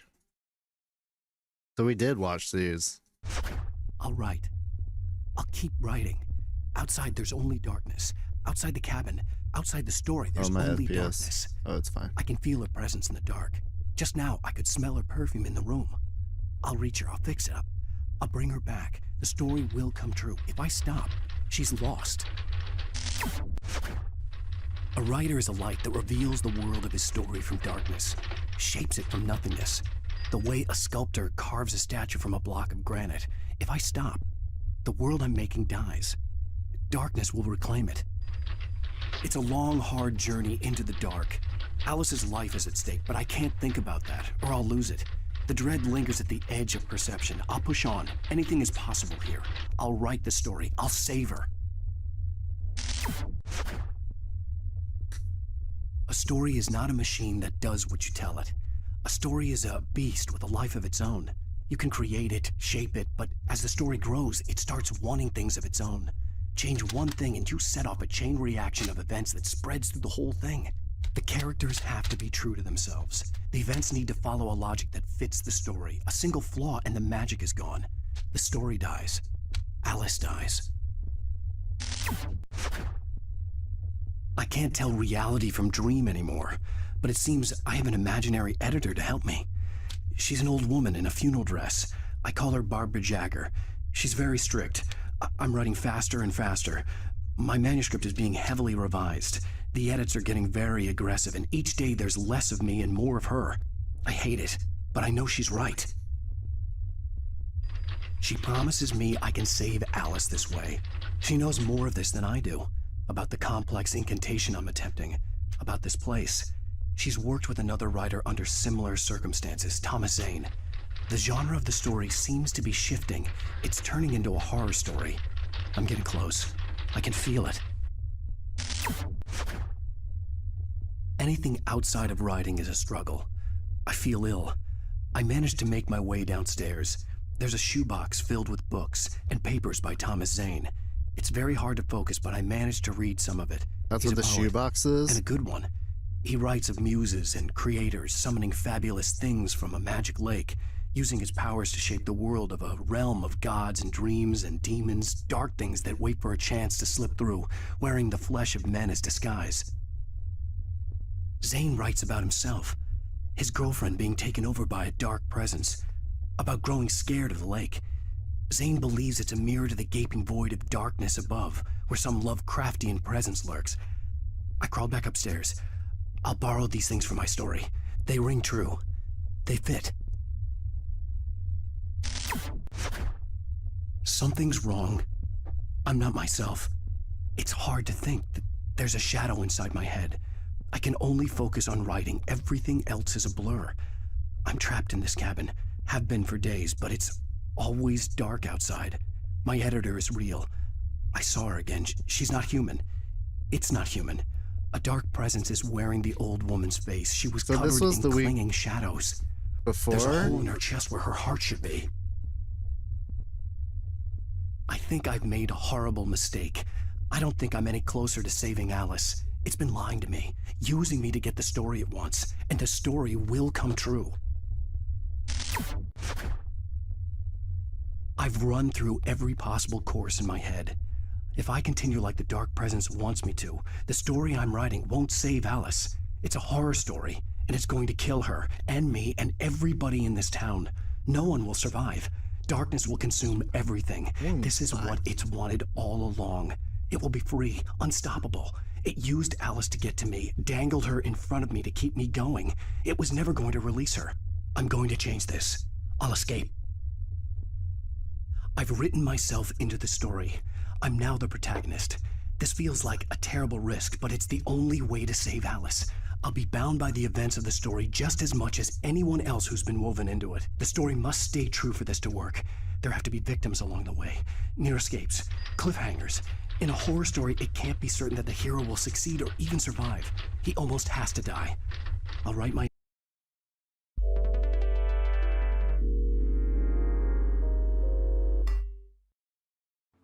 Hello, Matt from Hidden Machine here once again to dive into the depths of Cauldron Lake. If you're getting ready to play Alan Wake 2 and you want to get caught up on the Alan Wake story so far, this is the video for you. The basic premise is that 13 years ago, a writer went missing, and there are a lot of practice was focused on artists, and he ran a clinic called the Cauldron Lake Lodge, where artists would stay and be both counseled and monitored by Hartman. Yeah. While the entire text of the creator's dilemma isn't available to us, we do have access to several excerpts, thanks to a book called The Alan Wake Files, which we'll be referring to throughout this video. The book is a physical book that came with the special edition of the first Alan Wake game. What? And it's included as a PDF with copies of the PC release of the original version of the game. That's cool. However, it's not a traditional lore guide like you might find with some other games. Instead, the book is presented as if it were written by a character from the game, named Clay Stewart. We'll get into his story a bit later, but essentially, after the disappearance of This is a Alan good Wake, video now. Now Clay we're cooking, traveled y'all. to Bright We're Falls gonna watch to this investigate shit. the situation, It's fucking dope. and his findings were collected and published Let me close as the other the one. Alan Wake Files. Through that book, we learn that Hartman began his career as a psychotherapist working in the state of Vermont. He felt limited by his work, stating that the standard procedures he was utilizing never really helped people to fully conquer their psychological challenges. Over time, he moved out west and eventually opened up his own private practice at the Cauldron Lake Lodge. It was there that he developed two trademark methods called engagement therapy and the flow. It was through the use of these methods that he claimed to attempt They to really wrote a help whole ass troubled book, artists man? That's overcome the creator's dilemma, which is basically a form of creative blockage occurring when some internal conflict in an artist causes that pure spark of creativity and inspiration to be extinguished. The book reads like a long-form advertisement for the lodge, and although it was marketed towards a mass audience as a sort of self-help guide, the book also insists that the only way one can truly benefit from the methods within is to become a guest at the lodge. When Jake Fisher drives into Bright Falls, he first stops at the Oh Dear Diner for a bite to eat. The show indicates that Jake Fisher is a troubled man. He seems to be avoiding his significant other, not even telling them about his trip to Bright Falls before leaving. And he appears to be self-medicating to cope with the stress that he's experiencing. Perhaps Jake hoped that his trip to Bright Falls would alleviate his situation, but he soon finds the town to be a bizarre, although not entirely unwelcoming, place. At the diner, Jake is greeted by a waitress named Rose Marigold, who quickly identifies herself as a big fan of writers, especially Alan Wake. Before he can even put in an order, Jake is presented with a large plate of food and a birthday cake, accompanied by the entire diner singing happy birthday to him. Jake departs for a local motel, but on the way there, he strikes a deer with his car. Jake shines a light onto the deer, and the deer cries out in pain. Well, it's easy to assume that the cries of the deer are in response to having been hit by a vehicle. It's much more likely that the deer is responding to having had the light shone on it, and we'll get into why that is a bit later. Jake's light goes out, and as he fumbles with it, the deer appears to run off into the woods. Shaken, Jake eventually arrives at the motel, where things are no less odd. He has another strange encounter, this time with the motel's owner. Before he knows it, a new day has begun, and it's time to meet Dr. Emil Hartman. During the interview with Hartman, Jake becomes distracted by a photo on the wall. We then see a series of strange images, and There he when is, we return Hartman. to Jake, Hate that guy. we can see that the interview is over. Jake has little to no memory of what happened, but he has a notepad full of increasingly bizarre writings. Over the next several episodes, Jake continues to have bouts of memory loss, resulting in extended periods of lost time. He wakes up in strange places, and there's evidence to suggest that he had become violent toward others. Jake had a friend in Bright Falls named Ellen, a woman from his past who had moved to Bright Falls a number of years prior. Having become increasingly panicked and feeling as if he had lost control of his mind and body, Jake attempted to enlist the help of Ellen to drive him out of Bright Falls. But another sudden gap of lost time suggests that he may have killed her. As this dawns on him, Jake realizes that he's driving right back into Bright Falls. He swerves, hits his head on the steering wheel, and hours pass before Jake disappears from the car. This is the last time that we'll see Jake Fisher, but we'll discuss his affliction in more depth a bit later. As the series ends, we see Alan Wake and his wife Alice driving into Bright Falls on that same road. This brings us to the story of Alan Wake. It is September 2010. Alan Wake is an accomplished writer who has a background in pulp novels and some television writing credits. Alan contributed scripts to an anthology program called Night Springs, which is similar to shows like The Twilight Zone or Black Mirror. He is most well known for a series of novels starring the hard-boiled detective Alex Casey. 2 years prior, in 2008, Alan released the final Alex Casey novel, titled The Sudden Stop, in which he killed off the character, as Alan wanted to break free from the cycle he had been in and create something new instead. Break free, However, break from Alan was chain. experiencing what Dr. Emil Hartman would have called the creator's dilemma. Alan was unable to write, and he was caught up in a cycle of alcohol abuse, spats with his wife, and run-ins with the law. Alan's career was being managed by his longtime friend, Barry Wheeler, who had a strained relationship with Alice Wake. I love Barry. Despite this, both Alice and Barry were eager to see Alan get back to work.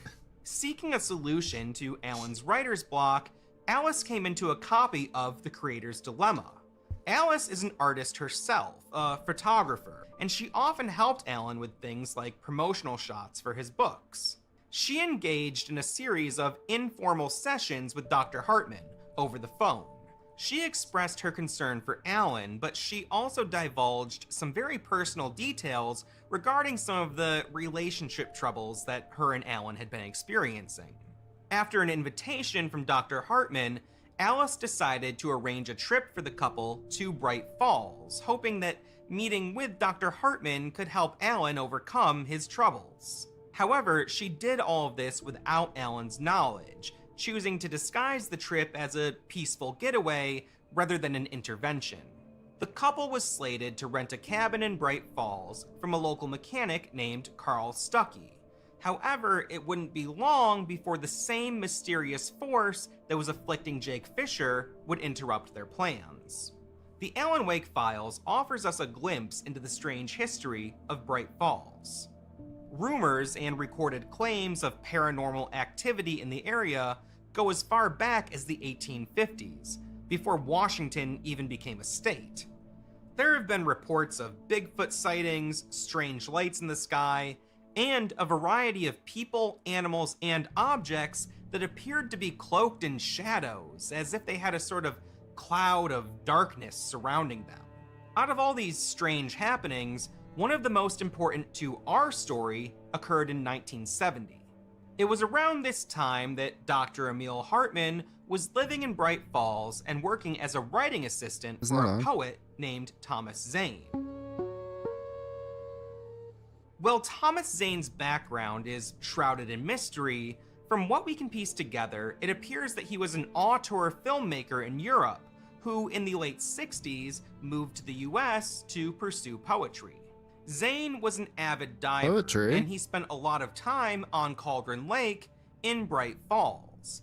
In the center of that lake was a small island called Diver's Isle, and that island was home to a cabin called the Bird Leg Cabin, and the name came from the fact that the island had the shape of a bird's foot. Thomas Zane stayed in this cabin, and he drew great inspiration from his time there. He would regularly explore the depths of Cauldron Lake, often accompanied by his girlfriend, Barbara Jagger. It was through those expeditions that Thomas Zane began to learn that the waters of Cauldron Lake hold many mysteries, and those mysteries became a thing of great interest to the poet and his assistant. You see, Cauldron Lake is what's known as a place of power. Yeah, it's a place of power. In the Remedy universe, places of power are places that are imbued with supernatural energy. In the case of Cauldron Lake, that energy has the power to turn dreams and art into reality. Through his poetry, Thomas Zane and Emil Hartman experimented with the powers of the lake, discovering that Zane's writing could bend or alter reality. But they also discovered that there was something else in those waters, something much more strange and alien than anything else in Bright Falls. Earlier, I mentioned that there was record of reports of down people, there, man. animals, and objects appearing to be cloaked or enveloped in shadow. These shadowy entities are affected by something called the Dark Presence, which is an alien force that resides in another dimension called the Dark Place. The Dark Presence is an entity that doesn't operate on human logic, and its origins and motivations and even physical appearance are still unknown to most people. Beneath the waters of Cauldron Lake lies a portal to that other dimension, the Dark Place, and that portal is called a threshold. Now, thresholds can open and close with little to no explanation, and most people aren't aware of them at all. We saw those in our control playthrough, y'all. Who are aware of them, and they study them and explore like them, and most we'll of the talk people in more here about those people were actually a here for little the bit later in control this shit. video. The enemy of the Dark Presence is light. That was a while and ago, we saw feels evidence of this battle illustrated in Jake Fisher's story. The deer that Jake hit with his car had been affected by the Dark Presence, which is why it screamed in pain when Jake shone his flashlight on it. Jake too was affected by the Dark Presence, possibly as a result of this very encounter. Before attempting to leave Bright Falls, Jake reached out to Dr. Hartman for help. Hartman immediately recognized what Jake was going through and confirmed it by shining a light on Jake, which caused him to recoil in pain. But what Jake was experiencing was likely different than what had happened to that deer. Jake had only been touched by the Dark Presence and wasn't fully taken over by it. When someone is taken by the Dark Presence, that's when they become covered in shadow. Zane and Hartman did have some knowledge of the Dark Presence, but they didn't really fully comprehend it at the time. I didn't know that. And didn't really know its ways.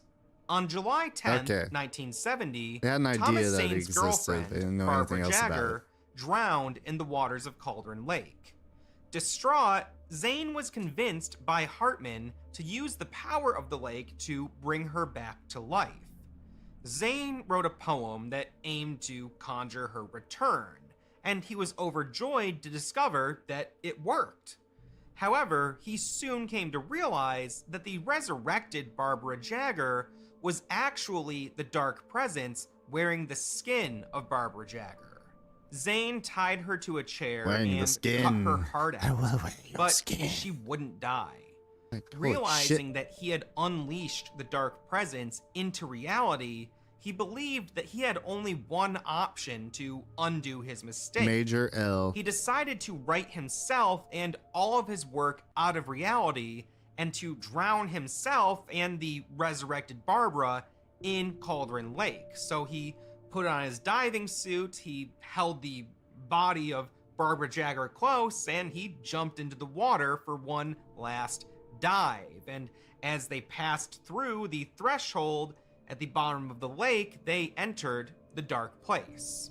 The Dark Place is a universe all its own, and it's actually bigger than our universe. As Barbara Jagger, or what was left of Barbara Jagger, and Thomas Zane dove down into the dark place, they were greeted by entities. Both light and dark presences came to see them. And just as a dark presence had taken over the body of Barbara Jagger, now a light presence, or a bright presence, was coming to Thomas Zane to take over his body. Now, before he entered the dark place, Thomas Zane wrote a poem, and the intention of that poem was to erase himself and all of his writing from reality, thus undoing what he did when he brought back the evil version of Barbara Jagger. But he also wrote a second poem. The bodies of the two lovers, now both taken over by their respective presences, moved upward to continue their eternal battle. And while this was happening, the essences of Barbara Jagger and Thomas Zane continued to descend deeper into the dark place. As this was happening, the essence of Thomas Zane recited that second poem. And this poem was giving birth to a new baby universe that was being born inside of the dark place. So you had a universe inside of a universe. And that universe was intended to be a sort of safe haven for the essences or souls of Zane and Jagger to live happily ever after. And as far as we know, they're still there today. Cauldron Lake is a caldera. A caldera is formed by a volcanic eruption, and there's a underwater volcano beneath Cauldron Lake. When Thomas Zane banished himself and the dark version of Barbara Jagger into the lake, it caused that volcano to erupt, Barbara. and it swallowed the island and the cabin whole, leaving them intact but bringing them down into the dark place. As I said before, the bodies of Barbara Jagger and Thomas Zane, now taken over by the dark and bright presences, continued their battle. These entities would also reach into reality from time to time, and there are people who have claimed to have spoken to or seen Thomas Zane, coming to them in dreams or through radio and television signals, appearing to be wearing his diving suit. People in Bright Falls also claimed to see Barbara Jagger, and those Including claims Wake. led to a sort of urban legend known as the Scratching Hag, which is a witch with a penchant for darkness who also likes to A penchant eat for children. darkness. Just a According little to the darkness. stories, she lives in a house that's able to move around from place to place, and she's cloaked in a shroud of darkness that makes it difficult for people to really make out her features. The bright presence, in the form of Thomas Zane, would do what it could to keep the dark presence in check. However, in 1976, there was another event that caused the threshold to the dark place to open, and once again unleashed the dark presence upon reality. This event was caused by a heavy metal band called the Old Gods of Asgard. The band owned a farm in Bright Falls, which acted as a sort of headquarters for the group. It had a large farmhouse, an outdoor concert area, and a distillery that the band would use to make their own moonshine. The farm is located near Cauldron Lake, and the band would use water from the lake to make their moonshine. Just like Thomas Zane before them, the Old Gods of Asgard experimented with the powers of the lake. It appears that drinking the moonshine made with Cauldron Lake water would give the band visions, and sometimes these were visions of the future. Back in the 70s, the band was writing songs referencing events that wouldn't take place until decades later. On top of that, the songs written and performed by the band on that farm were prone to altering reality. And during that 1976 event, a great flood Were they hit drinking area, the dark? and the proverbial door to the dark place darkness. was opened for the dark presence. I'm sorry. According to their recollection of events, the band fought off the dark presence, which at the time was still wearing the skin of Barbara Jagger. She summoned a dark army to protect herself, but the band was persistent and they were eventually victorious in pushing back the dark presence. However, the event took quite a toll on members of the band. One of the members, known as Odin Anderson, cut out his own right eye so that he might more resemble his namesake, Odin, the one-eyed god. His brother, Tor Anderson, was struck by lightning during the event. The Anderson brothers would eventually wind up in the care of Dr. Emil Hartman and become semi-permanent residents of the Cauldron Lake Lodge, but they would remain vigilant in their opposition to the Dark Presence. That's based. After that event, the Dark Presence would remain in a sort of state of limbo, not entirely banished, but also not entirely present in reality. This is because the Anderson brothers were able to fend the Dark Presence off, but they didn't completely seal it away. The threshold, or the door, so to speak, to the Dark Place was left cracked open. The Dark Presence would lie in wait, anticipating someone to come through and open the door once again. Dr. Emil Hartman was not an artist. He didn't possess creativity. And so without the poetry of Thomas Zane to drive his research into Cauldron Lake and its powers, Hartman was compelled to find a new partner for this endeavor. This search for a new collaborator was the real reason behind Hartman having an artist-focused practice at the Cauldron Lake Lodge. The lodge existed for Hartman to use as a sort of laboratory where he would lure in troubled artists, sedate them, and then exploit their creative works, hoping to harness the powers of Cauldron Lake for himself. There's also some evidence to suggest that he may have believed he could even harness the powers of the Dark Presence. Damn. Coffee break.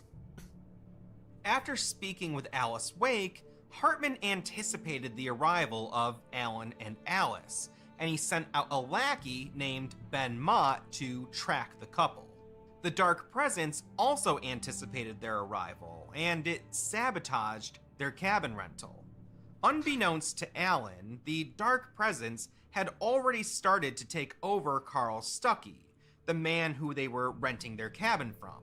While stopping at the Oh Dear Diner to get the cabin keys from Stuckey, Alan was intercepted by the Dark Presence, wearing the skin of Barbara Jagger. The Dark Presence gave Alan the keys to the Bird Leg cabin. Although it had sunk down to the Dark Place, the Dark Presence used its power to make it appear above the water to the wakes, and Alan and Alice unknowingly headed into the doomed cabin. As the couple settled in, Alice revealed her ulterior motive for the trip. She presented Alan with a typewriter and let him know about Dr. Emil Hartman. Alan was furious and he stormed out of the cabin.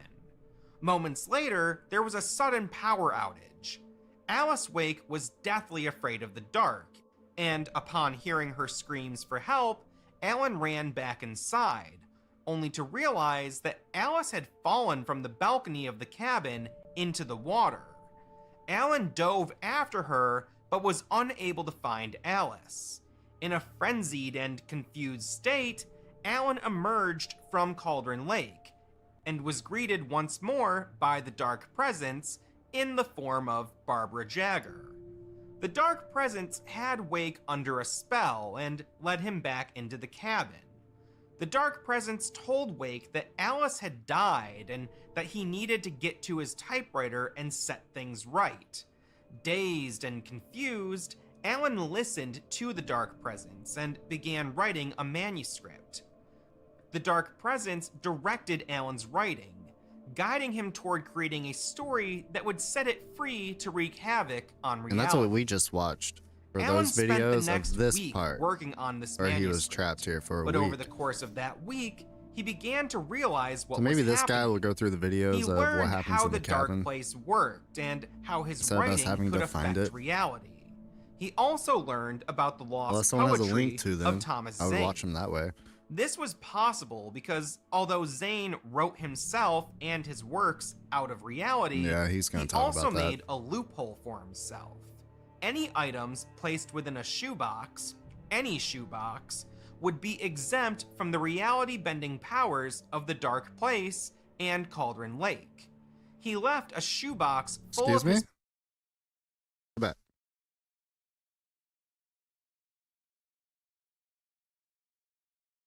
What was that? Some notes. I think I've stumbled something here. Only notes. Early hypothesis now. Further test needed. Shoebox. Retrieve from ordinary. Potential altered. Yeah, altered item. That's the other. AWE in the lab. Everything affected but the shoebox plus contents. But yeah, that's the place we went to. Motherfucking in control. Everything affected but the shoebox. We recreated. Fuck off. Can't see. Recreated the events. Any shoebox would be exempt from the Same reality-bending result. powers of the Dark... FBC alerted. Federal Bureau of Control. Mercenary Samantha. Repopulation ongoing in the blog. This House of Dreams. Holy shit, they had the whole thing from Control in here. Connected AWEs. Bright Falls AWE 1970 summer, 2010 fall. That's cool. Place and Cauldron Lake. He left a shoebox full of his poetry in the cabin, which Alan discovered. The Labyrinth Alan of Me. realized that if he wanted to save Alice, Temple of he would need to Shadow and write Mist. himself into the manuscript as the hero of the story. He began to change the story, using elements from the works of Thomas Zane and moving further away from what the Dark Presence wanted.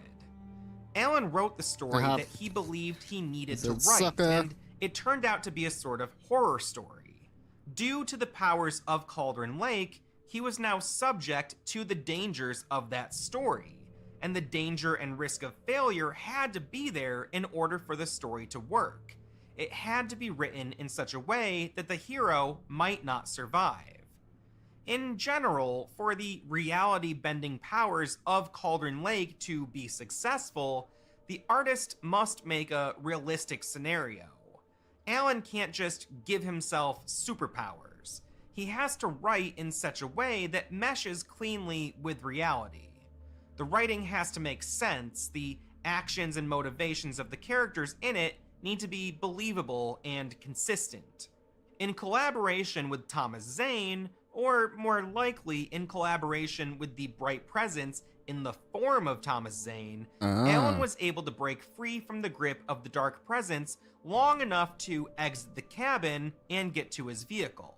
Alan then drove a short distance before crashing his car and losing consciousness. Upon waking, Alan had no memory of the previous week spent writing in the cabin, and he did not yet know that he was experiencing a reality that he had shaped with his own writing. Alan's last memory was diving into Cauldron Lake to save Alice, and he would spend the next 7 days putting everything else together.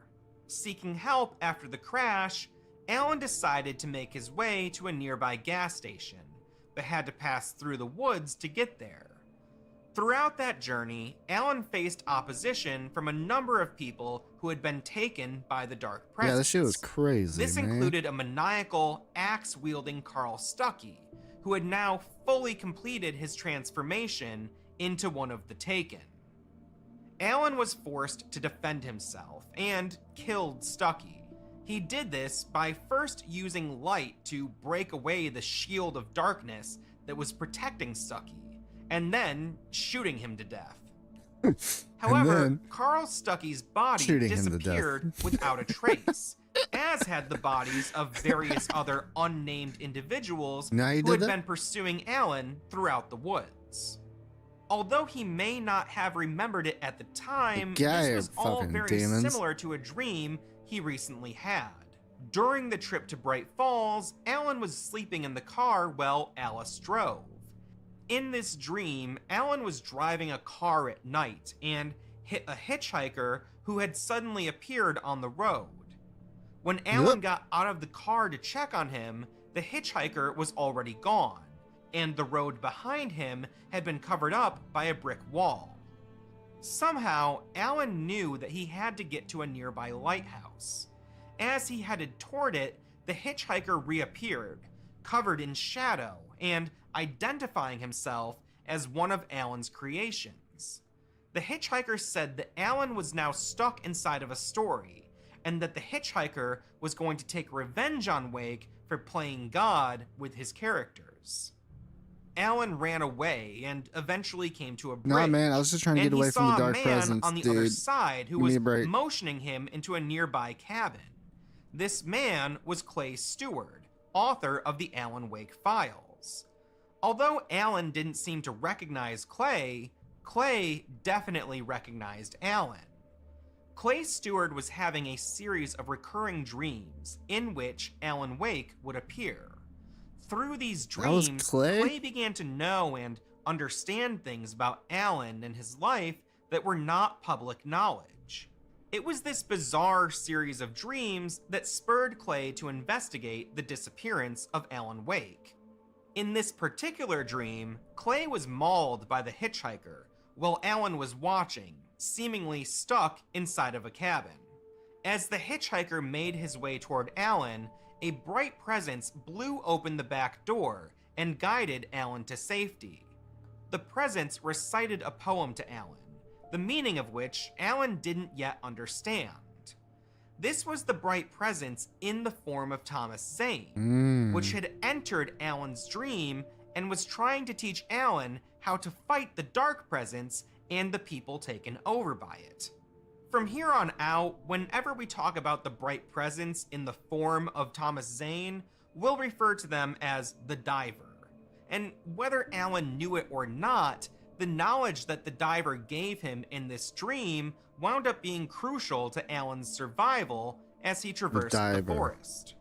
Well on his way to the gas station, Alan began to find pages of a manuscript titled Departure, which was the title that he had intended to use for his next novel. The pages appeared to describe the scenarios that Alan was finding himself in. He didn't realize it yet, but these were the same pages he was writing during his previous lost week in the cabin, and they were being scattered around by the Diver. Alan wasn't the only person finding these manuscript pages. A number of them were found by a former FBI agent named Robert Nightingale, who eventually began pursuing Alan Wake. Alan reached the gas station, which was empty, seemingly abandoned by its former owner, Carl Stuckey. He noticed a sign advertising the upcoming local festival, Deerfest, which was now 1 week closer than it was when he had first arrived in Bright Falls. It was at that moment that Alan realized he had lost an entire week. As he entered the building, Alan saw a television turn on by itself, and a strange transmission showing Alan in the bird leg cabin played on the screen. Again, Alan didn't realize it at the time, but this transmission was showing Alan what had happened to himself during his lost week. Alan shambled to the phone and dialed the local sheriff. Sheriff Sarah Breaker responded to the call and arrived at the scene to find Alan Wake visibly traumatized and sporting a large head wound. She knew that Carl Stuckey had gone missing, so she was very skeptical about the man that she found inside of his gas station. Alan tried to explain his situation to the sheriff, leaving out the part about battling shadowy beings, but letting her know that he and his wife had been staying in the cabin at Cauldron Lake and that he had been searching for her after she disappeared. Sheriff Breaker listened to Alan's claims, but she knew that the island was lost in the volcanic eruption of 1970, and she brought Wake to the site to prove it. Alan was confused and distraught. After being checked out by a local doctor, Alan received an anonymous phone call. The call came from a person claiming to have kidnapped Alice Wake. He told Alan to meet him at a point called Lover's Peak, located within the nearby Elderwood National Park. Alan was instructed to come alone and to not involve police in the matter. At the same time, Alan's agent, Barry Wheeler, was making his way to Bright Falls. After not hearing from Alan or Alice for an entire week, he became concerned. He pulled up to the sheriff's station just in time to catch Alan engaged in a confrontation with Dr. Emil Hartman, who was there to apologize for two of his patients, the aforementioned Anderson brothers, Tor and Odin, who were being unruly during one of their recent escapes from the Cauldron Lake Lodge. Although they were seen as permanent residents of the lodge, the brothers would find a way to get out and raise hell around Bright Falls whenever they had the chance to. Seeing Hartman brought Alan back to his fight with Alice, and in a fit of rage, Alan struck Hartman in the face. Hartman didn't care to press charges, and Barry hurried Alan out of the building as the two headed toward the visitor center at Elderwood National Park, where they would rent a cabin and wait for nightfall before Alan would head toward Lover's Peak. Alan attempted to explain the events of the previous night to Barry, but Barry had a hard time believing Alan. Alan Wake had been a long-time vocal skeptic, often being very critical of anyone who believed in the supernatural or pseudoscience or anything that required more faith than proof to believe in. Still, Alan was Barry's longtime friend and his most successful client, so Barry did what he could to stay supportive, especially since he knew that he wouldn't be able to change Alan's mind about going to meet the kidnapper. Upon nightfall, Alan started his trek to Lover's Peak, leaving Barry behind in the rented cabin. As darkness covered the area, the dark presence once again made itself known to Alan Wake. Alan saw a power outage at the visitor center and saw Rusty, a park ranger who worked there, badly wounded on the ground. Alan had talked to Rusty earlier that day when he came to pick up the keys to the cabin that he and Barry were renting. Rusty was almost in a trance, having been deeply traumatized by whatever had attacked him. It was clearly the work of the Dark Presence, and before too long, Alan ran into Rusty once more, only this time he had been completely taken over. Just like Stucky before him, Alan was forced to confront Rusty with lethal force. And again, just like Stucky, Rusty's corpse vanished without explanation. As he continued toward the peak, more taken individuals showed up to impede Alan's progress, and eventually, Wake was overwhelmed by them. He dropped both his flashlight and his gun, and seemed to be entirely out of luck. It was at this time that a burst of red light filled the air, and an unidentified man helped clear the Taken away from Alan. Alan soon recognized the man as the kidnapper, and reluctantly followed him to Lover's Peak, as they worked together to battle the hordes of Taken infesting the forest. Once they reached the peak, the kidnapper made it known that he was aware of Alan's departure manuscript, and that he wanted the rest of the pages in exchange for Alice Wake. He claimed that he would harm Alice if Alan didn't deliver. The problem was, Alan didn't have the rest of the pages, and he hadn't even finished writing the story. Incensed, Alan lashed out at the kidnapper, and the two tumbled over a guardrail, landing on a hiking path below. The kidnapper dropped his handgun in the tussle and saw Alan reach for it. The kidnapper then ran off before Alan could fire a shot at him. Alan decided to head back to Barry and plan his next move. While Barry initially thought that Alan was going mad, he had now come to realize that the horrors Alan was describing were entirely real. A flock of ravens that had been touched by the Dark Presence were assaulting the cabin where Barry was waiting for Alan. As Alan worked his way back toward Barry, he was contacted again by the kidnapper, who gave Alan a deadline of 2 days to deliver the finished manuscript. Alan rescued Barry from the birds and tried to get to work on finishing Departure. However, he found himself unable to write. During this time, Barry was contacted by Rose Marigold, the waitress and Alan Wake fan from the Oh Dear Diner. She claimed to have Alan's missing pages, but unbeknownst to Barry, she was actually under the spell of the Dark Presence. This was another case of someone having been touched by the Dark Presence rather than being completely taken over by it. Alan and Barry showed up at Rose's home to retrieve the pages, but were seemingly drugged by Rose. Alan found himself deep in a dream in which he was being taunted by Barbara Jagger. When he awoke, Barry and Rose were unconscious in the next room. Alan made his way outside, only to be confronted by former FBI agent Robert Nightingale and Bright Falls area law enforcement. Recklessly, Nightingale opened fire on Wake, and Alan had to retreat into a nearby ravine and attempt to flee the area. While Nightingale's actions may have seemed unprovoked, he was actually operating under the assumption that Alan Wake was responsible for the death of his former partner, Agent Finn.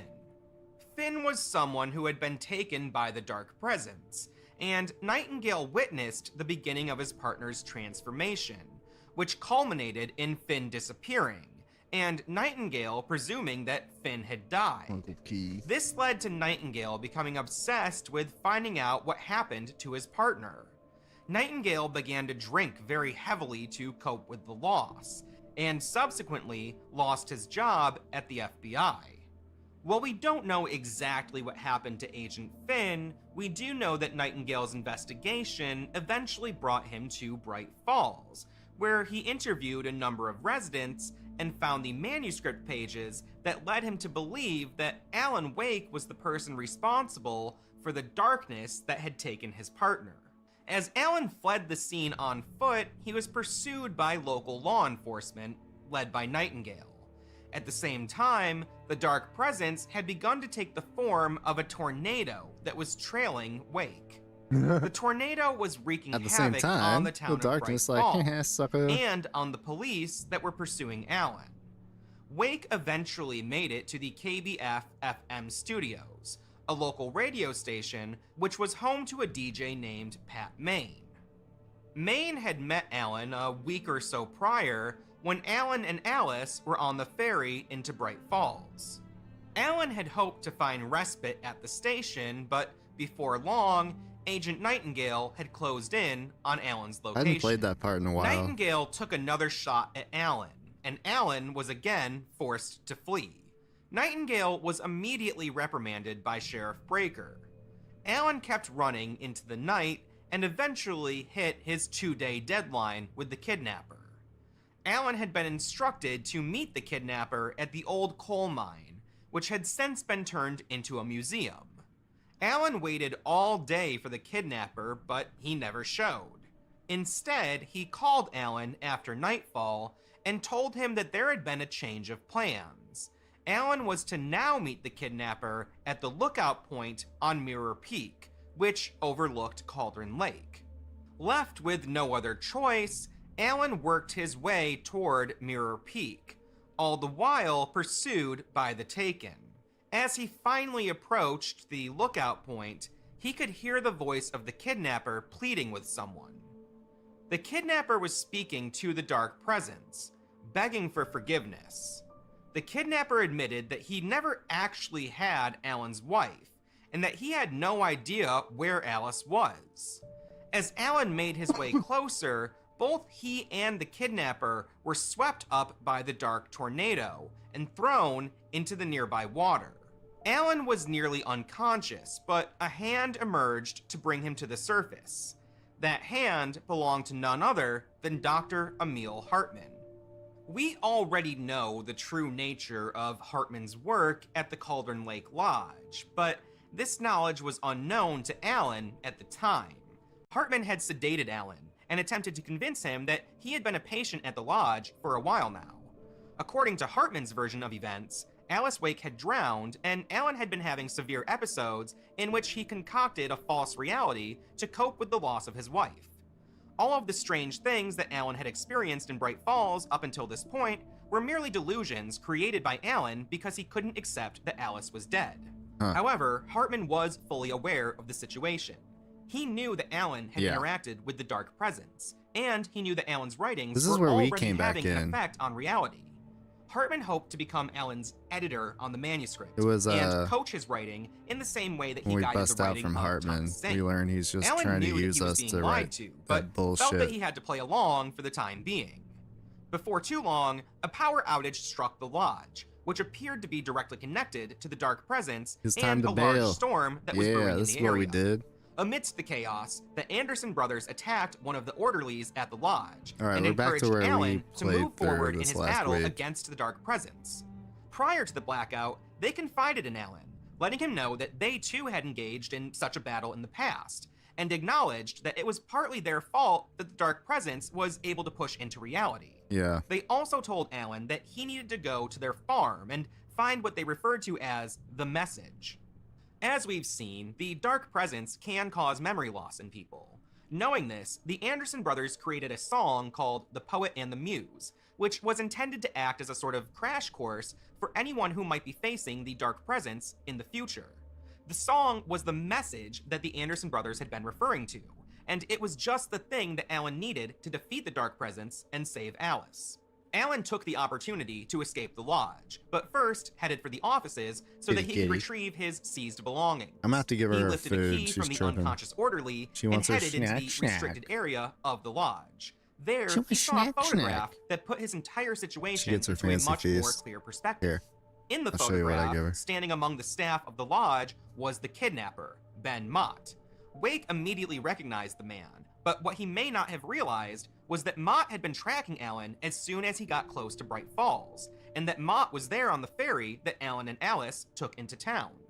Alan also found a series of recordings that Hartman had made while talking to Alice on the phone prior to their arrival in Bright Falls. At one point in his journey, Alan received a strange call from Alice, only he knew that she didn't sound quite right. This was because that call had been manufactured by Emil Hartman, who used these recordings to trick Alan. As he continued through the lodge, Alan unexpectedly ran into Barry Wheeler, who explained that Hartman and his goons had locked him in a room after he came around looking for Alan. Barry also revealed that he had stolen Rose's prized Alan Wake cutout in revenge for giving them false information about the manuscript pages. Apparently, Barry didn't realize that Rose had been under the control of the Dark Presence at the time, but regardless, he hung on to the cardboard cutout as if it were the most important thing in the world. Next, Alan entered Hartman's office, where he found his manuscript pages, as well as the handgun that he had on him before showing up at the lodge. Hartman emerged from the shadows and attempted to bargain with Alan, finally coming clean about the ruse that he had subjected Alan to. Alan was furious, but before the situation could escalate, the Dark Presence intervened and Alan locked Hartman in the office, alone with the Dark Presence. While Alan couldn't be sure of Hartman's fate, Hartman did survive that encounter with the Dark Presence, and we'll come back around to resolve his story a bit later. Alan and Barry battled through the lodge and eventually made their way to the Anderson farm, where they were again confronted by more of the Taken. When they finally got to the Andersons' farmhouse, they found the message that the Anderson brothers had been talking about. The message was on a vinyl record, which Alan and Barry listened to as they partook in some of the special moonshine that the brothers had distilled. The song told Alan that he needed to seek the Lady of the Light, which he immediately recognized as Cynthia Weaver, a local eccentric who he first met while stopping in at the Oh Dear Diner just after arriving in Bright Falls. Cynthia Weaver had been a longtime resident of the town and was a bit of a local historian. Cynthia Weaver had been close to Thomas Zane, and she actually had an unreciprocated crush on him. She claimed to have kept in touch with Zane even after he disappeared, although it's unclear if she was talking to Thomas Zane or if she was talking to the diver. Regardless, she was well aware of what had happened to Zane and Barbara, and she had dedicated herself to holding a guard against the Dark Presence in Bright Falls. Thomas Zane entrusted Cynthia Weaver with a shoebox full of very important items, and everybody should she be kept fed that and happy. shoebox in part of an old decommissioned military base. She called that place the well-lit room. It was a room that was entirely void of any shadow. Thomas Zane knew that the dark presence might return to reality one day, and if so, there would need to be some sort of mechanism to fight it back, and he hid that failsafe in that shoebox. However, Alan and Barry weren't quite yet ready to meet Cynthia Weaver. First, they needed some time to rest, but secondly, they needed to get drunk. Once Alan eventually drifted off to sleep, he found himself experiencing a dream that allowed him to piece together Sometimes you what just had gotta get happened drunk. during his lost week. He saw that after he dove into Cauldron Lake in search of Alice, he had been taken in by Barbara Jagger and compelled to write. He also saw how the diver helped him escape the cabin. Alan was now more well-equipped for this journey than ever, but before he could act on this newfound information, he was awakened by former FBI agent Robert Nightingale, who then arrested Alan and Barry. Accompanied by Sheriff Breaker, Nightingale brought Alan and Barry to a holding cell at the sheriff's department. Alan began to break down, which alarmed Sheriff Breaker. Nightingale thought that it was some sort of ruse, but Breaker stood her ground, letting Nightingale know that she was onto him and the fact that he wasn't actually there on official business. Suddenly, Nightingale realized what was happening. He had seen this all before, written on a manuscript page. Nightingale's fate had been sealed. The dark presence broke the door down and swept him away. There was now no room for denying it. Sheriff Breaker knew that something catastrophic was happening in Bright all Falls. the manuscript. However, as a It's like I'm about to longtime get resident of killed. the area, Breaker wasn't entirely unfamiliar with these sorts of strange occurrences. There was a group of people in the area who were uniquely equipped to handle situations like this, and Breaker gave Barry instructions to call those people and to give them the code phrase Night Springs. One of the people at the top of that list was Sheriff Breaker's father, Frank Breaker. Frank Breaker had also been in law that's enforcement. cool. He worked as a I know police it's a officer comic. in New York City for a time, but also worked for a particular branch of the federal government. I mentioned earlier Juniper. that there are people out Really? there who study and explore thresholds. And while there are disparate groups aware of such things, there's one group in particular that is likely the most knowledgeable. That group is known as the Federal Bureau of Control, You just or threw the up. What the FBC. fuck, man? They're a shadowy arm Cheated of too the US fast? federal Poor government, girl. with a focus on all things supernatural, although they prefer to use the term paranatural. This organization works hard to remain largely unseen by the public. However, they aren't completely invisible. Frank Breaker is a former FBC agent, and when he received the call from Barry Wheeler, he immediately sprung into action. Frank Breaker had seen all sorts of seemingly unexplainable phenomena over the years, and knew that he had to be ready for anything. He dialed a former colleague of his, William Kirkland, who at the time was the head of investigations at the FBC. Bright Falls had already been on the FBC's radar due to some of the events that took place there in the 1970s. The FBC calls those sorts of occurrences AWEs, or Altered World Events.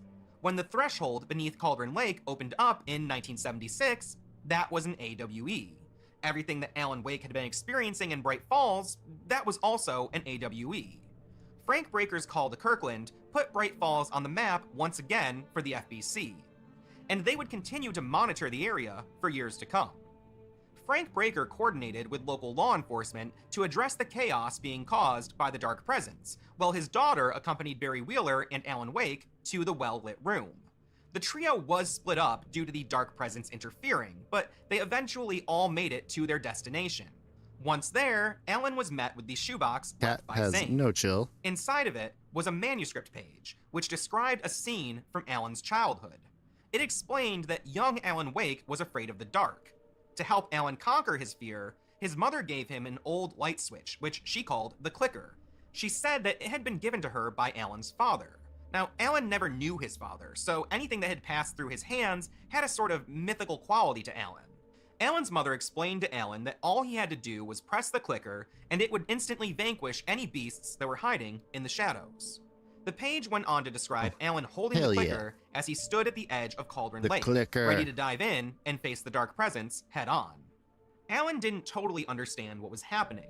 The page had been written by Thomas Zane, but how did Zane know about Alan's childhood? Beyond that, how did the clicker get into the shoebox? As we mentioned before, Alice Wake was also afraid of the dark, and a few years prior, the couple experienced a power outage in their New York City apartment. After lighting a few candles, Alan pulled out the clicker and explained its origins to his wife. He gave the clicker to Alice that night, but now it was there in front of him, in the shoebox. Alan declared that he had to finish this journey on his own, and he set forth for Cauldron Lake with the clicker in hand. He left Cynthia Weaver, Sarah Breaker, and Barry Wheeler behind, none of them knowing if they would ever see him again. The Dark Presence tried to impede his progress, but he pushed through and eventually reached the edge of Cauldron Lake, just like it was written on the manuscript page. Alan dove into the lake and passed through the threshold into the Dark Place. Immediately, the Dark Presence began to play tricks on him. In the Dark Place, reality operates on a sort of dream logic, and almost anything is possible. The Dark Place will appear different to different people as they explore it. Alan found himself back in his New York City apartment, but he knew that the whole thing was an illusion cooked up by the Dark Presence.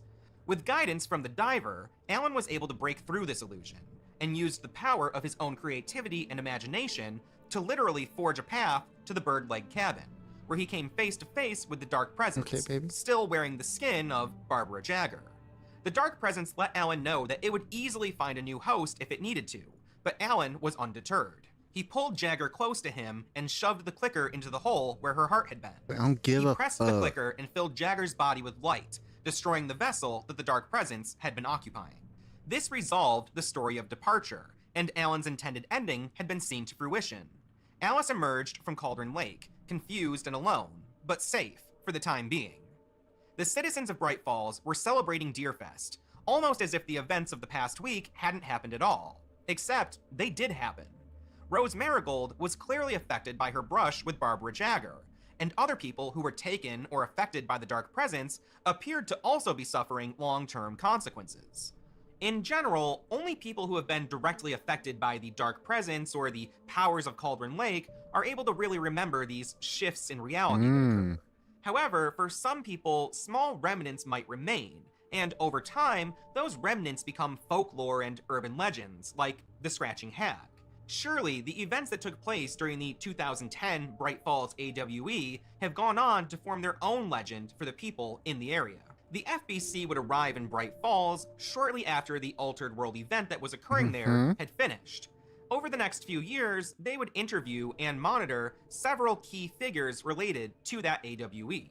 Clay Stewart was interviewed and placed under indefinite surveillance by the organization. The FBC suspected that he may have minor paranatural abilities. People with these qualities are categorized by the FBC as para-utilitarians, and they suspected that Alan Wake was also a para-utilitarian. Their investigation into the AWE and his disappearance also led them to interview Alice Wake. The FBC identified that Alice Wake had been trapped in the threshold during the 2010 Bright Falls AWE, and that she suffered some memory loss during that time. After the event, Alice continued her work as a photographer and eventually dipped into making some short films as well. Damn. During her interview with the FBC, she mentioned that she had been seeing someone who looked like her missing husband, although she described this person as a monster wearing Alan's skin. She was able to capture a photograph of this person, who no doubt looked very similar, if not identical, to Alan Wake. Alan Wake? However, this was not Alan Wake. Yeah, it's While the Scratch. identity of the person Mr. in this photo Scratch. may be open to debate, it is likely an entity named Mr. Scratch. Yeah. Alan encountered Mr. Scratch very briefly in the Dark Place before entering the Bird Leg Cabin on his journey to defeat the Dark Presence. Mr. Scratch is a doppelganger of Alan Wake, born from the most negative and selfish parts of his own psyche. When Alan dove back down into the Dark Place, he became fractured, his rational mind separated from his body, and it may have been through a similar process that another part of him separated to become Mr. Scratch.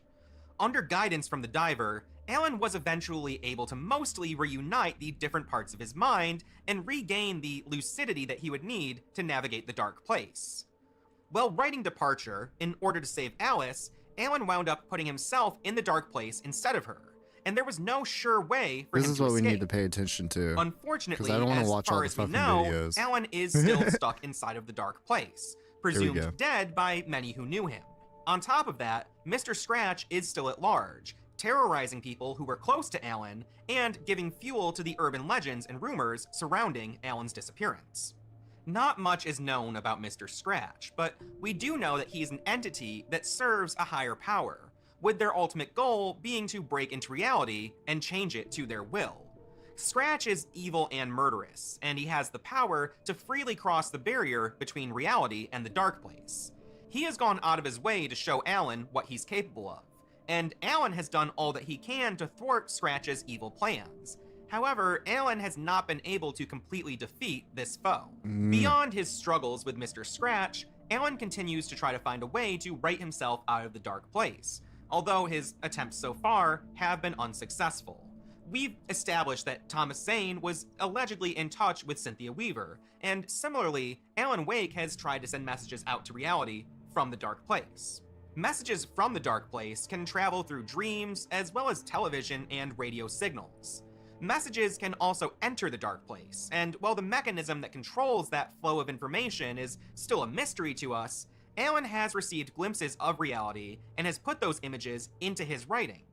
It is very much possible that Alan had this sort of power even before entering the dark place, possibly confusing his own form of clairvoyance with inspiration or creativity. Through prolonged isolation in the dark place, it seems as if Alan has begun to suspect that he may have a paranatural link to the world around him, one that allows him to see and know things that he couldn't possibly know otherwise, similar to how Clay Stewart began to know things about Alan Wake that he couldn't explain. After the 2010 Bright Falls AWE, Barry Wheeler reached out to the Old Gods of Asgard and became their manager. By 2012, the band was touring in support of a new single. Although the band was as unruly as ever, and their aging bodies really weren't equipped for the sort of depravity that they wanted to subject themselves to.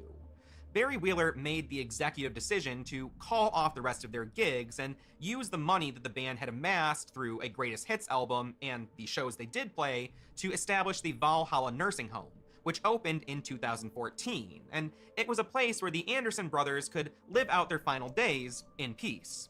Once the Cauldron Lake threshold had again closed in 2010, Dr. Emil Hartman knew that he had to start over.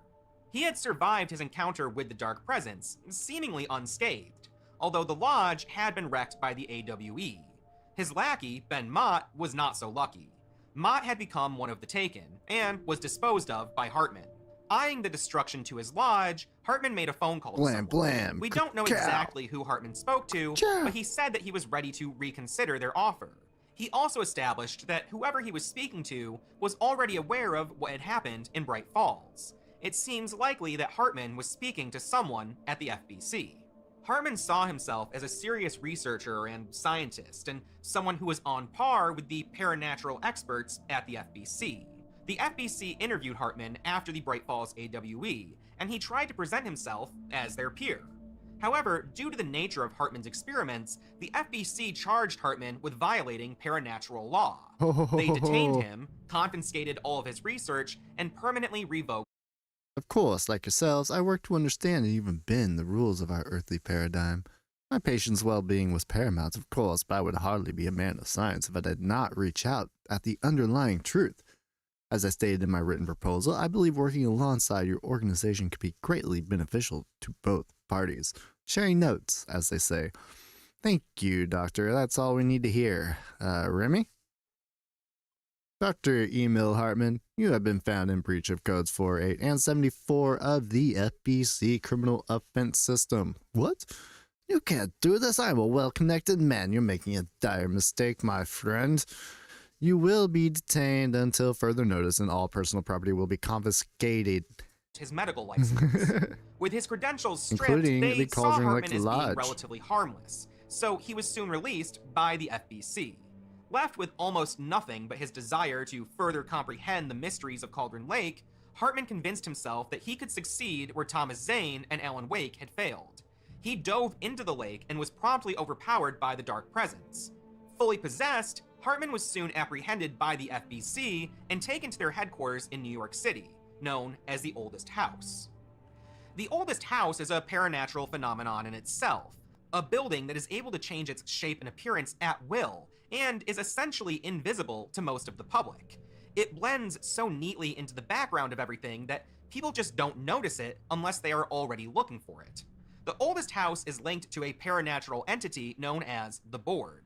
The FBC was active before discovering the Oldest House, but shortly after finding it, The FBC and the oldest house became inextricably linked. The board spoke directly to Broderick Northmore, who at the time was the director of the FBC. Northmore began to claim that all prior directors of the FBC were illegitimate, due to them not having been recognized by the board. Northmore made contact with the board after discovering something called the service weapon, which is a paranatural item that can take many forms. The FBC calls items like the service weapon objects of power. Retrieving the service weapon was a sort of ritual that all future directors would have to successfully perform in order to obtain the position. While not all members of the FBC agreed with this newfound relationship to the board and the oldest house, the relationship moved forward, and in 2019, the director ritual was performed by a woman named Jessie Faden, who is the current director of the FBC.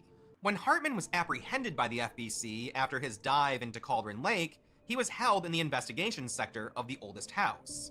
At one point during his detainment, Hartman became especially worked up. This was because Alice Wake was on the premises for one of her interviews with the FBC.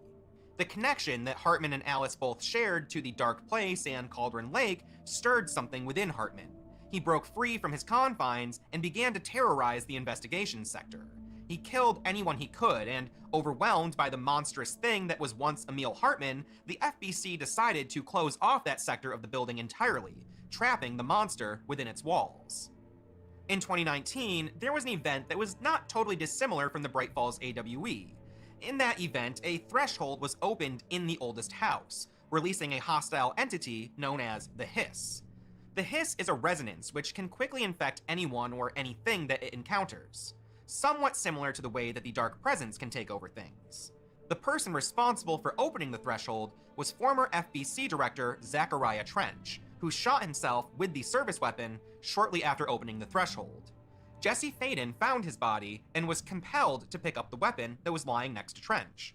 She was being pulled in by the board to complete the initiation ritual that would make her the new director of the FBC. As director, she would be directly responsible for eradicating the Hiss from the oldest house before it could escape and affect the outside world. I love how this just became The Hiss was control. flooding the oldest house, and when it made its way to the investigation sector, what was left of Hartman was mutated and turned into an even more horrific vessel, containing elements of both the Dark Presence and the Hiss. Normally, something possessed by the Dark Presence would be able to resist such an occurrence, but the former Dr. Hartman was so far from Cauldron Lake and the source of the dark powers that it was too weak to hold out against the Hiss. When director Jessie Faden was working on clearing out the Hiss, she had to go to the investigation sector and battle the monster that Hartman had become. While making her way toward the monster, Faden began to see visions of Alan I need to Wake. find that video. First, I have she that saw him recorded in her mind's somewhere. eye, and later she peered at him through a threshold. The oldest house Maybe I has a should link put to a that mysterious together. location called the Ocean View Motel. The motel is a place of power, similar to how Cauldron Lake is a place of power. The motel doesn't appear to remain in one physical location, and can somehow manifest itself in different places. However, there is a direct threshold to the motel in the oldest house, which is accessed through a particular ritual that involves pulling a light cord 3 times. In the motel, there is a corridor with a series of doors. Each door is a threshold to another dimension, and it appears that one of these doors, a door marked with a spiral, is a threshold to the Dark Place. While director Faden didn't actually enter the threshold, she did open the door and peek inside. What she saw was disturbing. At that point in time, Alan Wake had been in the Dark Place for nearly 10 years, Never and mind. he was clearly suffering. Faden saw Alan speaking to another man who looked just like Alan Wake, a man who identified himself as Tom Zane.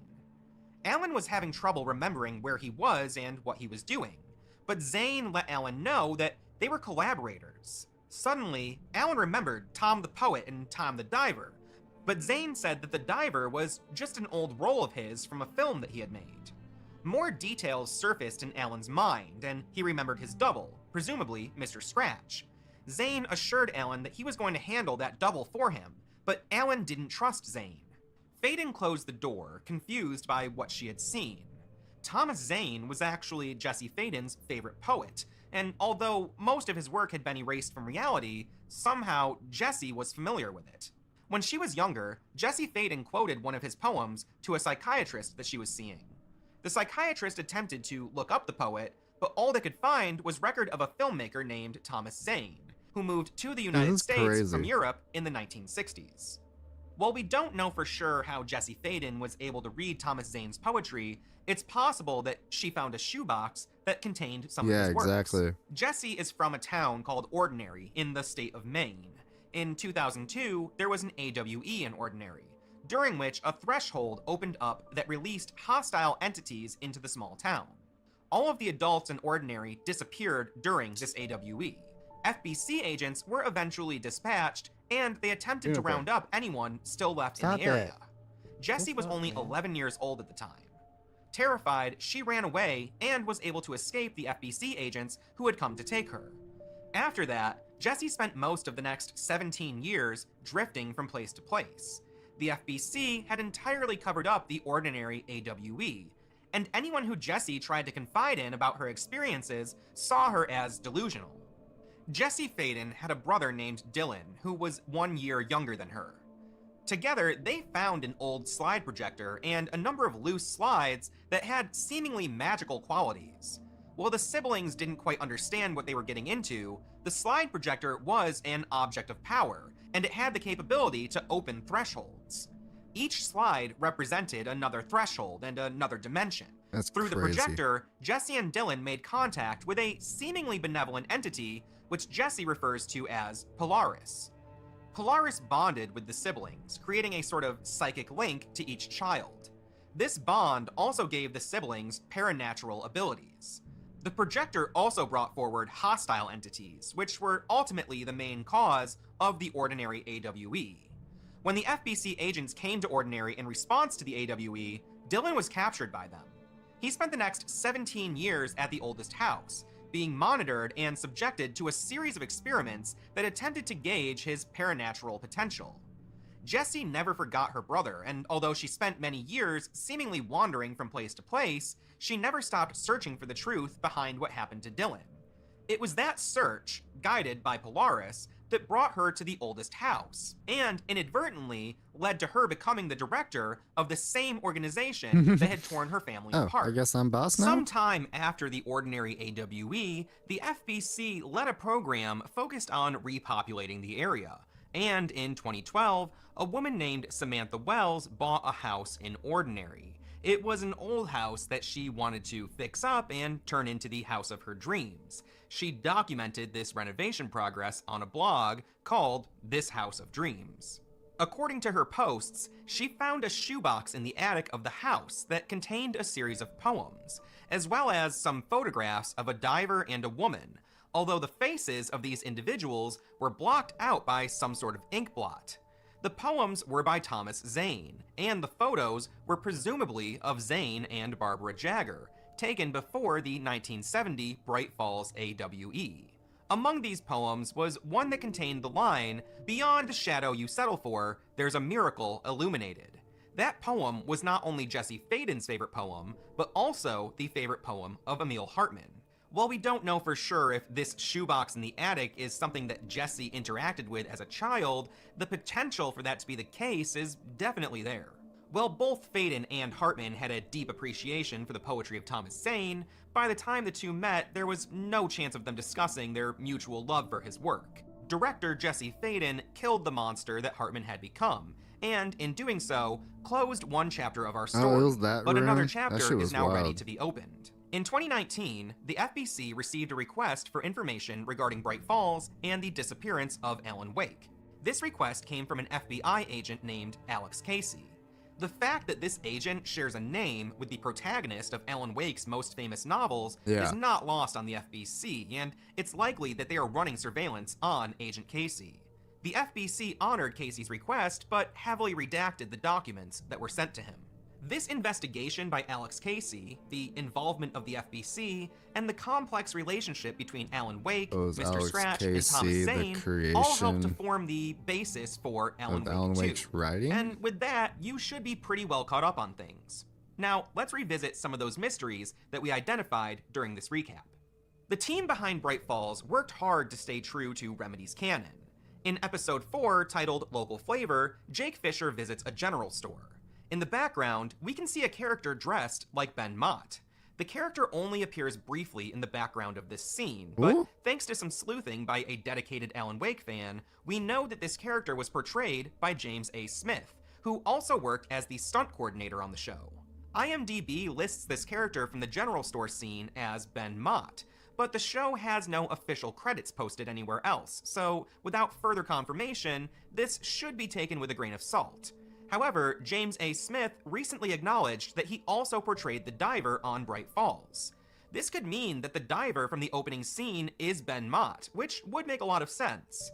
In that scene, the person in the body bag that the diver deposits on the shore is Jake Fisher. That opening scene was inserted out of sequence. It was a glimpse into Jake's future in Bright Falls, which is clarified in a later episode. If Hartman saw Jake as a potentially useful resident of the Cauldron Lake Lodge, it would make sense for Hartman to send Mott out to follow Jake, just like he would do with Alan Wake. Again, without an official credits listing, this theory that Ben Mott is the diver is a little shaky, but knowing how dedicated the Bright Falls crew was to staying true to the world that Remedy was getting ready to present in Alan Wake, I wouldn't at all be surprised to find out that this theory is entirely accurate. The identity of Thomas Zane remains one of the most persistent mysteries of Alan Wake. When Alan first encounters the Anderson brothers, they call him Tom. When we see Thomas Zane in Control, he looks identical to Alan Wake. Throughout the first Alan Wake game, we never actually see Thomas Zane's face. Does he actually look like Alan, or is that just some mechanism of the Dark Place giving Zane that appearance? Honestly, there are no clear answers to this one. The best guess that I can give is that Thomas Zane was indeed a filmmaker at some point in his life, and he later started writing poetry in Bright Falls before disappearing into the Dark Place, but none of that accounts for Thomas Zane looking just like Alan Wake. In Control, Jesse Faden can find some confiscated audio recordings made by Emil Hartman. In one of these recordings, Hartman says that people in Bright Falls had reported seeing Thomas Zane after Alan Wake disappeared into Cauldron Lake. We don't know exactly what these people were seeing or what Zane looked like, but that's a very interesting detail that's really easy to overlook. In Alan Wake Illuminated, which is a book covering the making of Alan Wake, it says that there is a lot about Zane that didn't make its way into this first game. As much as I would love to crack the code on this mystery, I think that playing Alan Wake 2 is going to be crucial to figuring any of this out. When Alan Wake first met Ben Mott, Mott said, "Congratulations, you're going to bring about something glorious and terrible, once we get you some proper editorial control." When Hartman is confronted during the blackout at the lodge, he tells Wake that they should work together to create something wonderful. In the FBC's opinion, Hartman wanted to shape reality to his own benefit. I read this all two different ways. In one sense, Hartman may have wanted to create a reality that fit his own selfish desires. However, that line from Mott about something glorious and terrible really makes me wonder if Hartman wanted to unleash the Dark Presence into reality and thought that he could somehow benefit from doing so. Hartman was definitely aware of the Dark Presence and knew that light could be used to battle against it, both literally and figuratively. But maybe he also thought that light could tame it in some way. With Hartman now dead, it's unlikely that we'll get any further clarification on this, but it's still a fun one to think about. Ever since players first dove into Alan Wake, there was discussion online about who made who. Did Thomas Zane create Alan Wake? Did Wake create Zane? How did Zane know about Alan's childhood? Was the story about the clicker even true? All of this stuff about the clicker and Cynthia Weaver holding on to the shoebox was confusing for players, but it was confusing for Alan Wake as well. He asked the diver about the page, to which the diver replied, "I am not the author of your story." Okay, fair enough, but the diver technically isn't Thomas Zane, it's the Bright Presence just using the form of Thomas Zane. So, if that's the case, it's possible that Thomas Zane did write this manuscript page, and somehow knew about Alan's life before Alan even showed up in Bright Falls. It's also possible that Zane and Wake have been longtime collaborators. This is another one of the more persistent mysteries in the Remedy-connected universe and the story of Alan Wake. At the time of making this video, I haven't yet played Alan Wake 2, but I get the impression that if we're going to solve this particular mystery, we're going to need to play that game first. And I also believe that Alan Wake 2 is going to present its own series of mysteries for players to get into, and I look forward to getting into them. And I thank you for getting into these ones with me. Hell if yeah. you've stuck around this long, thank you. If you want to support the channel, you know how to do it. There's links down below. You can like, subscribe, That's good channel shit, memberships, Patreon. It's all there. Please share this video with anyone you think might enjoy it. And until next time, see ya.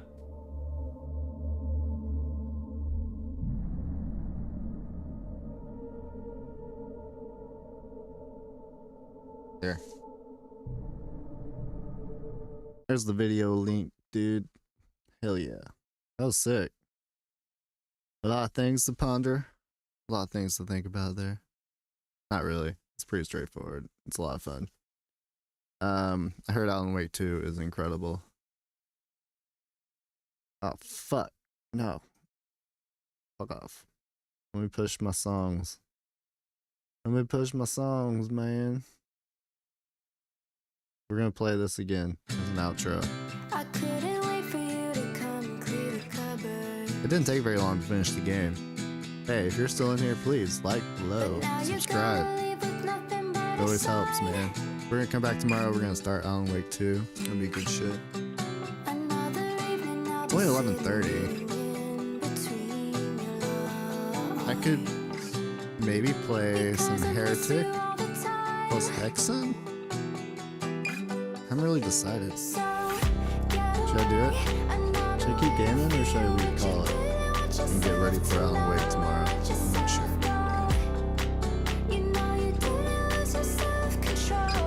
Nah, we'll call it. We'll start fresh tomorrow. Brand new. Straight into Alan Wake 2. We got a rundown of the story so far. Should be prepared to go through the mysteries together. It's gonna be good shit. Juniper also says, bye, much love, thank you for being here. Please subscribe to the channel. Watch my Cyberpunk shit. I'm trying to make them better to the best of my ability. Alright, y'all. Peace out. See you on the flip.